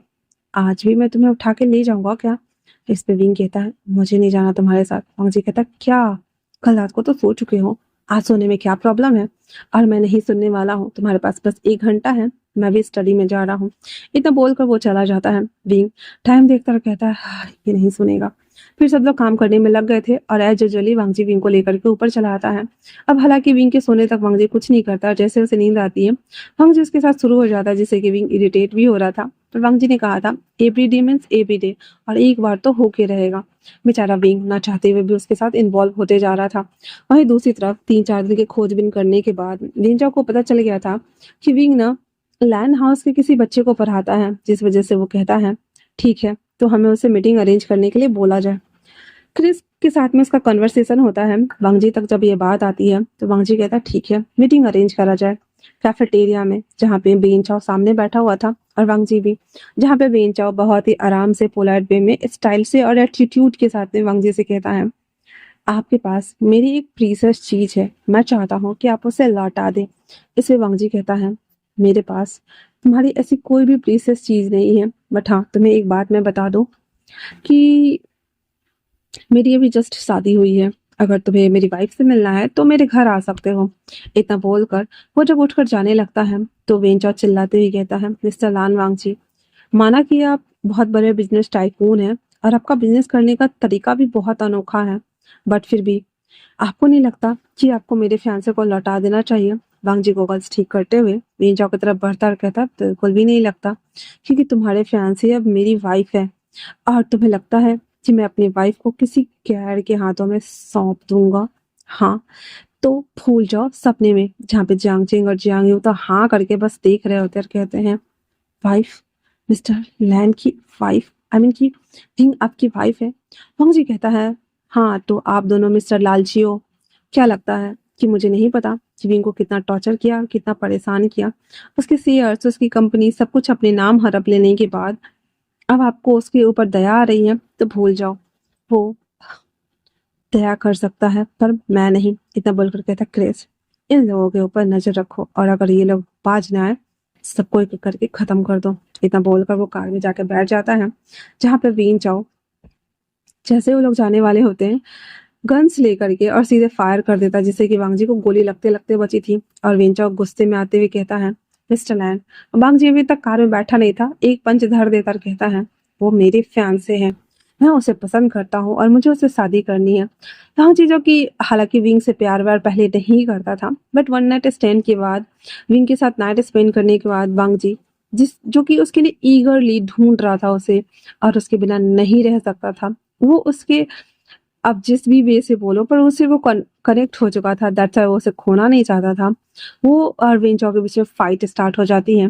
क्रिस और वो सब लोग उसको साइड किए हुए थे। फिर वांग जी वेंचो को अच्छा सा कूट लेने के बाद कहता है, थकते नहीं हो क्या? हाँ, मैंने बोला ना, वो मेरी वाइफ है, मेरे रास्ते से हटो वरना चांद से मार दूंगा। तो वेंचो कहता है, आपको तो कोई भी मिल जाएगी, फिर आप उस अनाथ के लिए इतना क्यों कर रहे हैं? वांग जी कहता है, तुम्हें भी बहुत मिल जाएगी, फिर उसमें ऐसा क्या है? कहीं वो उसकी प्रॉपर्टी, वो 30% जो शेयर्स है वो उसके पापा के हैं, फिर उसी के लिए तुम शादी कर रहे हो ना? अब लीगली देखा जाए तो उसकी सारी प्रॉपर्टी और सब कुछ मेरे नाम है, और अगर यकीन ना है तो उसके लॉयर से जाके बात कर सकते हो। पर हाँ, ये सब कुछ विंग को मैं एक पर्टिकुलर टाइम के बाद दे दूंगा, जब तक कि तुम लोग उसका पीछा करना बंद ना कर दो। इतना बोलकर वांग जी कार में जाके बैठ जाता है। जब वांग जी घर आता है, उसकी हालत देखने के बाद सब लोग कहते हैं कि कहाँ से फाइट करके आ रहे हो। वांग जी झूठ नहीं बोलता है और सबको सब कुछ बता देता है। सारे घर वाले डर गए थे, इवन विंग भी डर गया था और कहता है, तो आपको बता देना चाहिए कि मैं यहाँ हूँ, मैं अपने आप को सरेंडर कर देता हूँ ताकि वो आपको ज्यादा हार्म न कर सके। वांग जी कहता है, क्या मजाक कर रहे हो? अभी मैं उससे हैंड टू हैंड करके आया, ये तो बहुत छोटी सी बात है। अगर वो ज्यादा बवाल करेंगे तो मैं इसे सीधा खत्म कर दूंगा और हमें कुछ कहने वाला कोई भी नहीं है। विंग तो काफी डरा हुआ था, इसलिए कहता है, अगर आपको कुछ हो जाता तो क्या होता? अब विंग को इस तरह से थोड़ा सा परेशान होता हुआ देख करके वांग जी उसे चिढ़ाने के लिए कहता है, तो तुम्हें अपने हस्बैंड की चिंता हो रही है? विंग उसे हिट करते हुए कहता है, आंट का क्या होता? हाँ, अगर आपको कुछ हो जाता था? वांग जी कहता, अरे यार, मैं इतना पिटा फिर भी तुम्हें मेरी मॉम की चिंता है, मेरी नहीं। खैर छोड़ो। इतना बोलकर वो जब जा रहा होता है तो उसके फैमिली वाले विंग को देखते हैं, देन कहते हैं, पापा, मानो या ना मानो पर वो तुम्हारा हस्बैंड है। तुम्हें नहीं लगता कि उसे फर्स्ट एड करना चाहिए, उसके बारे में पूछना और उसका ख्याल रखना चाहिए? हीन कहता है, बट आंटी, आप जानती हैं कि मेरे वजह से कितने प्रॉब्लम हो सकते हैं। जब उसे पता चल गया है तो क्या वो छोड़ देगा?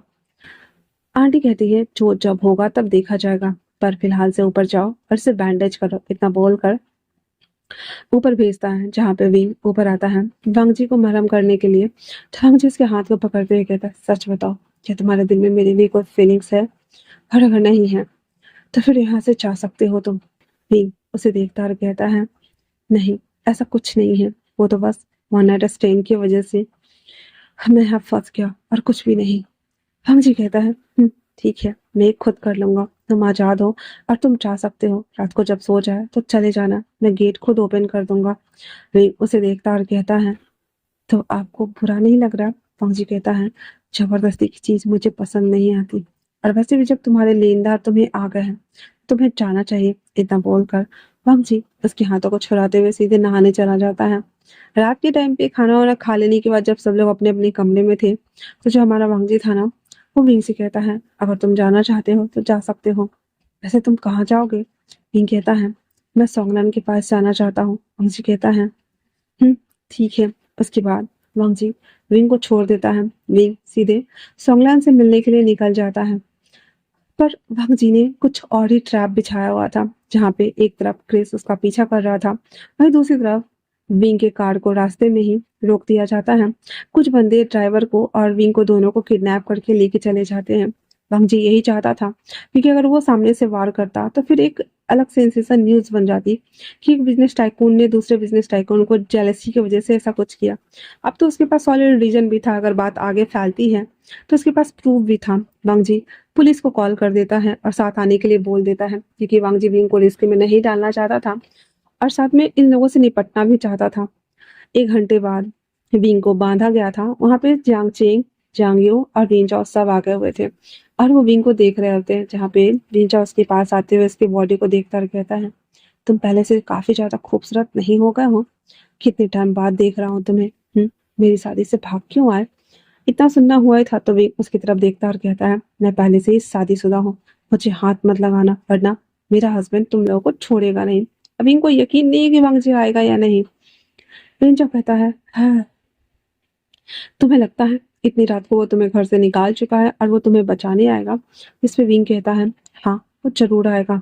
अगर उसने मुझे आने के लिए कहा है तो इसके दिमाग में पहले से कुछ ना कुछ तो होगा, वरना वो उसने मुझसे कहा था क्योंकि मैं भागने की कोशिश भी करूँ तो वो मुझे पाताल से ढूंढ लेगा।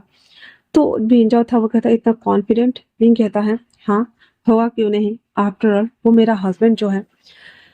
विंग चाओ जब ये सुनता है तो विंग को एक थप्पड़ लगा देता है, जिससे कि विंग के मुंह से ब्लड आने लगता है और दांत पीसते हुए कहता है, देखो मुझे, मैं हूँ तुम्हारा हस्बैंड और मेरी और तुम्हारी अभी शादी होने वाली है। प्रीस्ट को बुलाता है, विंग के हाथ बंधे हुए थे, सब कुछ बंधा हुआ था, एंड देन कहता है, चलो मेरे साथ, अब बाउज लेना स्टार्ट करो। जब वो बॉल्स नहीं ले रहा था तो विंग चाओ जबरदस्ती कर रहा था उसके साथ में। तभी पीछे से फायरिंग होती है और वहां पे एंट्री हो चुकी थी हमारे वांगजी और क्रिस की, जो कि बहुत ही पोलाइट वे में आते हुए कहता है, आई एम कमिंग और किंग इज कमिंग। क्या लगता है किंग के होते हुए क्यून से किसी और की शादी करने की हिम्मत हो सकती है? इतना बोलते ही सीधे वेंचा के पैर में गोली मार देता है। पुलिस भी आनन फानन पे पहुंच गई थी और उसके बंदे को पकड़ कर लेके जा रहे होते, जहाँ पे वांग जी आते ही कहता है, वो मेरी वाइफ है तो तुम्हें नहीं लगता कि उसे छोड़ देना चाहिए? इसमें वेंचा आते हुए आर्ग्यू करता कहता है, पर वो मेरे होने वाली वाइफ थी। वांग जी कहता है, थी, शादी के टाइम वो भाग आई, उसके बाद वो मुझे मिली और मैंने उससे शादी कर लिया। तो एक तरह से देखा जाए तो तुम्हारी रनवे वाइफ अब मेरी वाइफ बन चुकी है, वो भी करंट। तो उसमें मैं कुछ नहीं कर सकती। वैसे विंग से पूछो कि वो किसके साथ रहना चाहता है। जहाँ पे विंग वांगजू को देखता है, सैंटी हो गया था, एंड देन उसके पास भाग कर आता, गले लगाते हुए कहता है, मुझे लगा था तुम सच में अपने घर से मुझे बाहर ही निकाल चुके हो और मुझे बचाने नहीं आओगे। वांगजी कहता है, ऐसे कैसे नहीं आऊंगा, इस चैप्टर को एंड करना था, क्योंकि बहुत सारी चीजें काम पेंडिंग बचा हुआ है और वो करना बाकी है अभी। और हाँ, तुम दोनों मिस्टर लालचियो, ये पेपर लाया हूँ, साइन करो वरना तुम्हारी कंपनी भी चली जाएगी।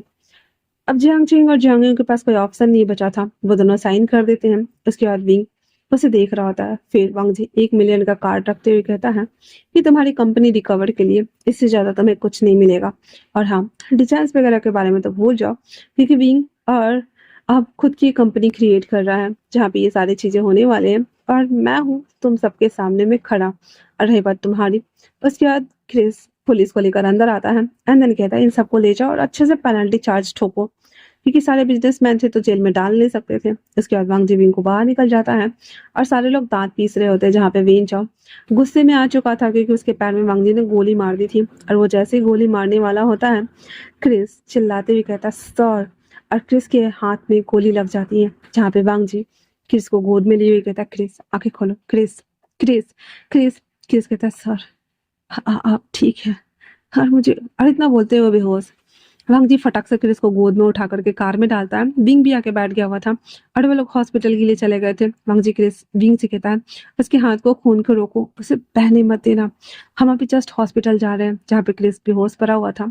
और इधर ये लोगों को पुलिस भी लेके चली गई हुई थी, थोड़ा सा इंट्रोगेशन करती, पेनल्टी चार्ज मारती एंड देन छोड़ देती, क्योंकि वेन चाओ एक अच्छा बिजनेसमैन था, थोड़ा इलीगल काम करता था जिसको पुलिस का निपटना काम था।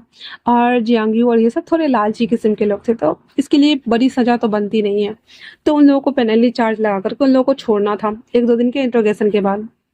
इसके लिए वो लोग वहां से लेके चले जाते हैं उन लोगों को। अब हॉस्पिटल में क्रिस को एडमिट करा दिया गया था और विंग और वांग जी दोनों हॉस्पिटल में थे। विंग जहाँ पे बहुत मायूस हो गया था, वांग जी उसके पास आते हुए उसे देखता और कहता है, पहले तुम भी फर्स्ट एड करा लो, क्रिस ठीक है। फिर नर्स आकर के विंग को भी फर्स्ट एड करके चली जाती है। विंग उसे देखते हुए कहता है, सिर्फ एक रात के लिए आपने मुझसे शादी कर ली, मेरी जान को बचाया, मेरी फैमिली से मुझे छुड़ाया, और ये सब कुछ क्यों? फंग जी उसे देखता और कहता है, जब तुम भागकर मेरे कमरे में आए थे, मुझे लगा था शायद कोई चोर होगा, लेकिन जैसे मैंने तुम्हें देखा, मुझे फर्स्ट साइड लव हो गया वी।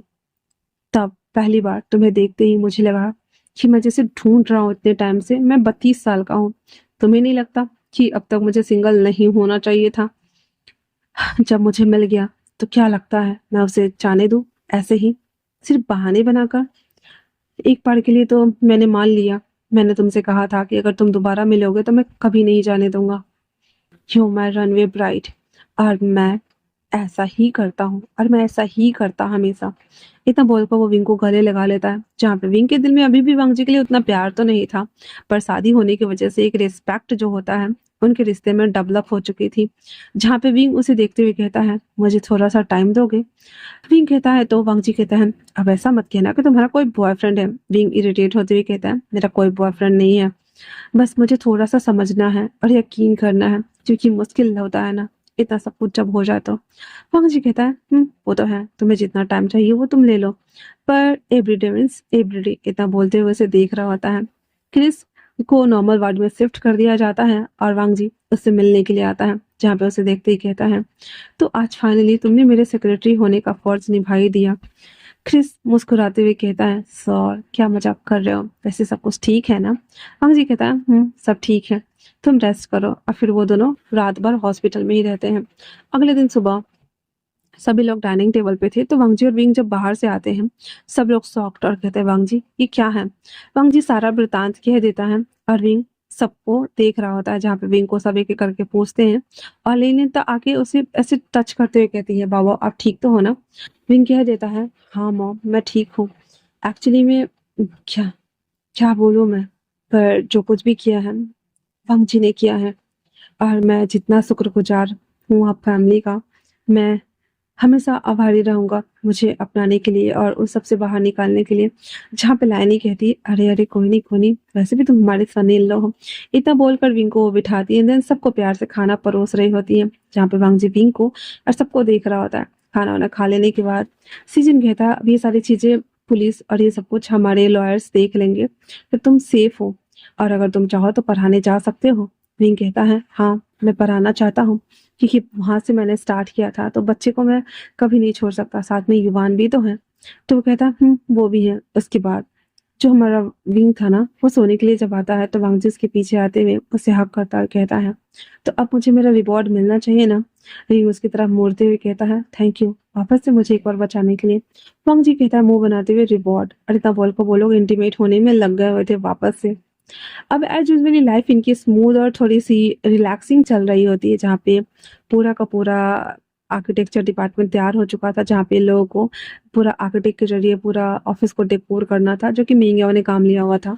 अब बारी थी वहां पे कुछ क्रिस्टलाइज करके सामान सब रखने की, फॉर्म करने की, और कुछ लोगों को हायर करने की।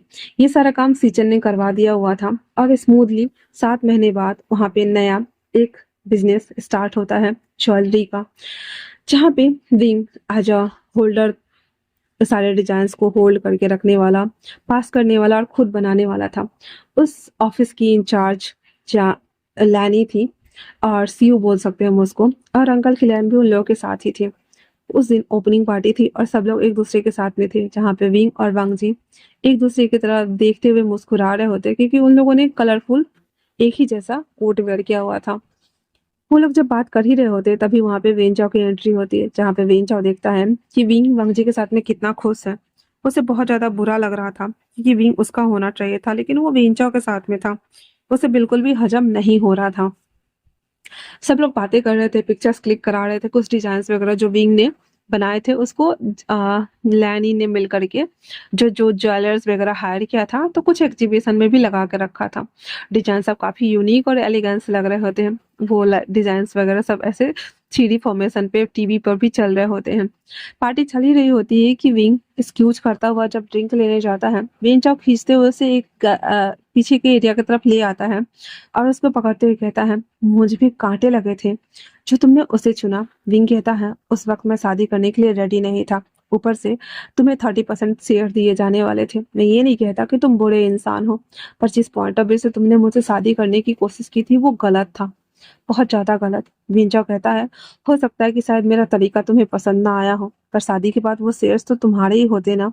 विंग कहता है, पहले अगर लालच दिया जाए और बाद में उसे संभाला जाए तो लालच लालच होता है। विंचो कहता है, मैं तुम्हें कॉलेज टाइम से पसंद करता हूँ विंग, इसलिए मैं तुम्हें सेव करना चाहता था, पर तुम्हारे आंट की वजह से सब कुछ गड़बड़ हो गया। सच कहो तो मुझे वांगजी के साथ तुम्हें देखकर बिल्कुल अच्छा नहीं लगता, पर मैं क्या कर सकता हूँ। विंग उसका हाथ छुड़ाते हुए कहता है, विंग चाओ, अगर तुम मुझे पसंद करते हो तो सच में ये सारे काम करना बंद कर दो। और हाँ, तुम्हारे लिए भी कोई ना कोई बनी होगी जो तुम्हें पसंद आएगी, उसे ढूंढो और शादी करो, और प्लीज मेरा पीछा करना बंद कर दो। इतना बोलकर विंग वहां से चला जाता है और वांगजी चिल्लाते हुए कहता है, वांगजी ने, विंग चाओ, विंग मेरी बात सुनो। पर विंग वहां से जा चुका था और विंग चाओ जब जा रहा होता है अचानक से एक वेट्रेस से टकरा जाता है, जिसे देखते हुए कहता है, एक्सक्यूज मी। एंड देन वो दोनों की आंखें मिलती हैं और वो वेट्रेस कोई और नहीं बल्कि वांगलिंग जाओ थी, जो कि उसे देखकर मुस्कुरा देती है और वेंचा उसे सॉरी बोलता है। पर वेट्रेस कहती है, I am so sorry sir, क्योंकि मैंने आपका कोट गलती से खराब कर दिया, आप आइए मैं वॉशरूम में साफ कर दूं। इतना बोलकर वो वेट्रेस उसे अंदर लेकर आती है और उसको क्लीन कर रही होती है, और वेंचा उसे देख रहा होता है और सोचता है कि क्या ये वही है। और यहाँ से इनकी इस जर्नी अपना अलग तरीके से स्टार्ट होने वाली थी। वही दूसरी तरफ जब विंग आता है तो वांगजी कहता है, इतना लंबा टाइम कैसे लग गया। विंग उसे देखता है, देन कहता है, कुछ नहीं, कुछ चीजों को सॉर्ट आउट कर रहा था, बस हो गया। वांगजी उसे देखते हुए कहता है, कौन सी चीज, मुझे भी तो बताओ। विंग कहता है, कुछ नहीं, ऐसे ये सभी चीजें करने के लिए थैंक यू सो मच। तो वांगजी कहता है, अरे अब इतना भी कुछ खास नहीं है, तुम मेरे वैसे भी हस्बैंड हो, तो मैं तो इतना कर ही सकता हूँ ना। तभी लैनी आते हुए कहती है, हाँ, और नया कंपनी खोल कर देने के लिए बहुत बहुत धन्यवाद। वैसे विंग कैसा लग रहा है मेरे साथ काम करके। विंग कहता है, मजा आ रहा है मॉम। इतना सुनना हुआ था तो लैनी कहती है, चलो अच्छा है कि तुमने अपना तो लिया, चलो सबसे बातें करते हैं। इतना बोलकर वो लोग उन लोगों से बातें करना स्टार्ट कर चुके थे, क्योंकि यहाँ से सबकी जिंदगी यू टर्न ले चुकी थी और सब अपनी लाइफ में आगे बढ़ चुके थे। विंग जो कि बचपन से उसे नहीं मिला था, वो सब कुछ मिल चुका था। अब जो कि उसके शेयर्स थे तो वो विंग को वापस मिल गए थे, और उन लोगों को पेनल्टी के तौर पे उन्हें 1-1 मिलियन का जो मुआवजा खुद वांगजी ने दिया था, और उनसे विंग को दूरी रहने के लिए सारे कॉन्टैक्ट तोड़ने के लिए कहा था। विंग के पापा के जितने भी शेयर्स थे वो सब, कंपनी जो था वो सब कुछ विंग के नाम कर दिया गया था, लेकिन वो कंपनी पूरी तरीके से डूब चुकी थी। दैट्स व्हाई उस कंपनी को वांगजी अपने हैंड ओवर में लेता है, ताकि वो फ्यूचर में देख सके कि इसके ऊपर काम करना है या नहीं। वहीं दूसरी तरफ विंग को उसका अधिकार मिल गया था और साथ में लैली के साथ काम करने का मौका। वो बहुत ज्यादा खुश था। वांग जिसके साथ आते हुए कहता है, वैसे ये ज्वेलरी काफी ज्यादा खूबसूरत लग रही है विंग। विंग कहता है, पता नहीं। वांग जी कहता है, ट्राई करके देखता हूँ। इतना बोलकर वो ज्वेलरी उठाकर विंग के गले में डालकर उसे देख रहा था, और वांग जी उसे देखते हुए कहता है, ब्यूटीफुल। विंग कहता है, सच में ज्वेलरी बहुत ज्यादा अच्छी है। वांग जी से टीज करते हुए कहता है, ज्वेलरी पहनने वाला वो बहुत ज्यादा अच्छी है विंग। इतना बोलकर कहता है, चलो अब मुझसे बर्दाश्त नहीं हो रहा है, मुझे कुछ करना है। विंग कहता है, क्या करना है। फिर वांग जी कहता है, तुम समझ गए होगे, every day means every day. इतना बोलते हुए से विंग करता है और कहता है, मॉम हम घर जा रहे हैं। उसकी मॉम समझ गई थी इसका बाबरा बेटा क्या ही करने वाला था, और कहती है, हाँ हाँ जाओ, वैसे भी हमें आज आने में लेट हो जाएगी क्योंकि हम इसे एंजॉय करने वाले हैं। इतना बोल लैनी युवान के पास आती और कहती है, पापा ये सब कुछ कैसा लग रहा है। युवान कहता है, अच्छा लग रहा है, तो क्या ये कंपनी मेरी है। युवान की बात सुनकर दादी हंसते हुए कहती है, अगर तुम्हें ये ज्वेलरी का काम पसंद आ रहा है तो बड़े होकर बनाना। तो युवान कहता है, वी टीचर ने कहा था कि अपने इनोवेशन को और क्रिएशन को हमेशा बनाए रखना चाहिए। हम जब अकेले होते हैं तो हम नया चीजें इन्वेंट करते हैं। तो मुझे इनकी बात याद है दादी। उसकी दादी कहती है, फिर तो अच्छी बात है युवान, फिर बड़ा होकर के इस कंपनी को संभालना और नई ग्रोथ देना। युवान मुस्कुराते हुए कहता है, सही कहा, कभी कभी अकेलापन और उदासी उबाऊ नहीं बल्कि इंटरटेनिंग होता है वी अंकल। और इतना बोलकर जब आसपास देखता है तो बेचारे वी टीचर उनके थे ही नहीं। और युवान कहता है, अंकल और आंट कहाँ है। उसकी दादी कहती है, उन्हें कुछ जरूरी काम था इसलिए वो घर चले गए, हम एंजॉय करें। हिवान हाँ में सर हिलाते हुए कहता, चलिए हम अपनी कंपनी को ग्रो करें। इतना बोलकर वो लोग उसके तरफ बढ़ जाते हैं और लोगों से बात करना स्टार्ट कर देते हैं। तो इसी के साथ ये वन शॉट यहीं पे समाप्त होता है। कैसा लगा आप लोगों को मुझे जरूर बताइएगा। तो मिलते हैं नए वन शॉट में, तब तक के लिए थैंक्स फॉर वॉचिंग।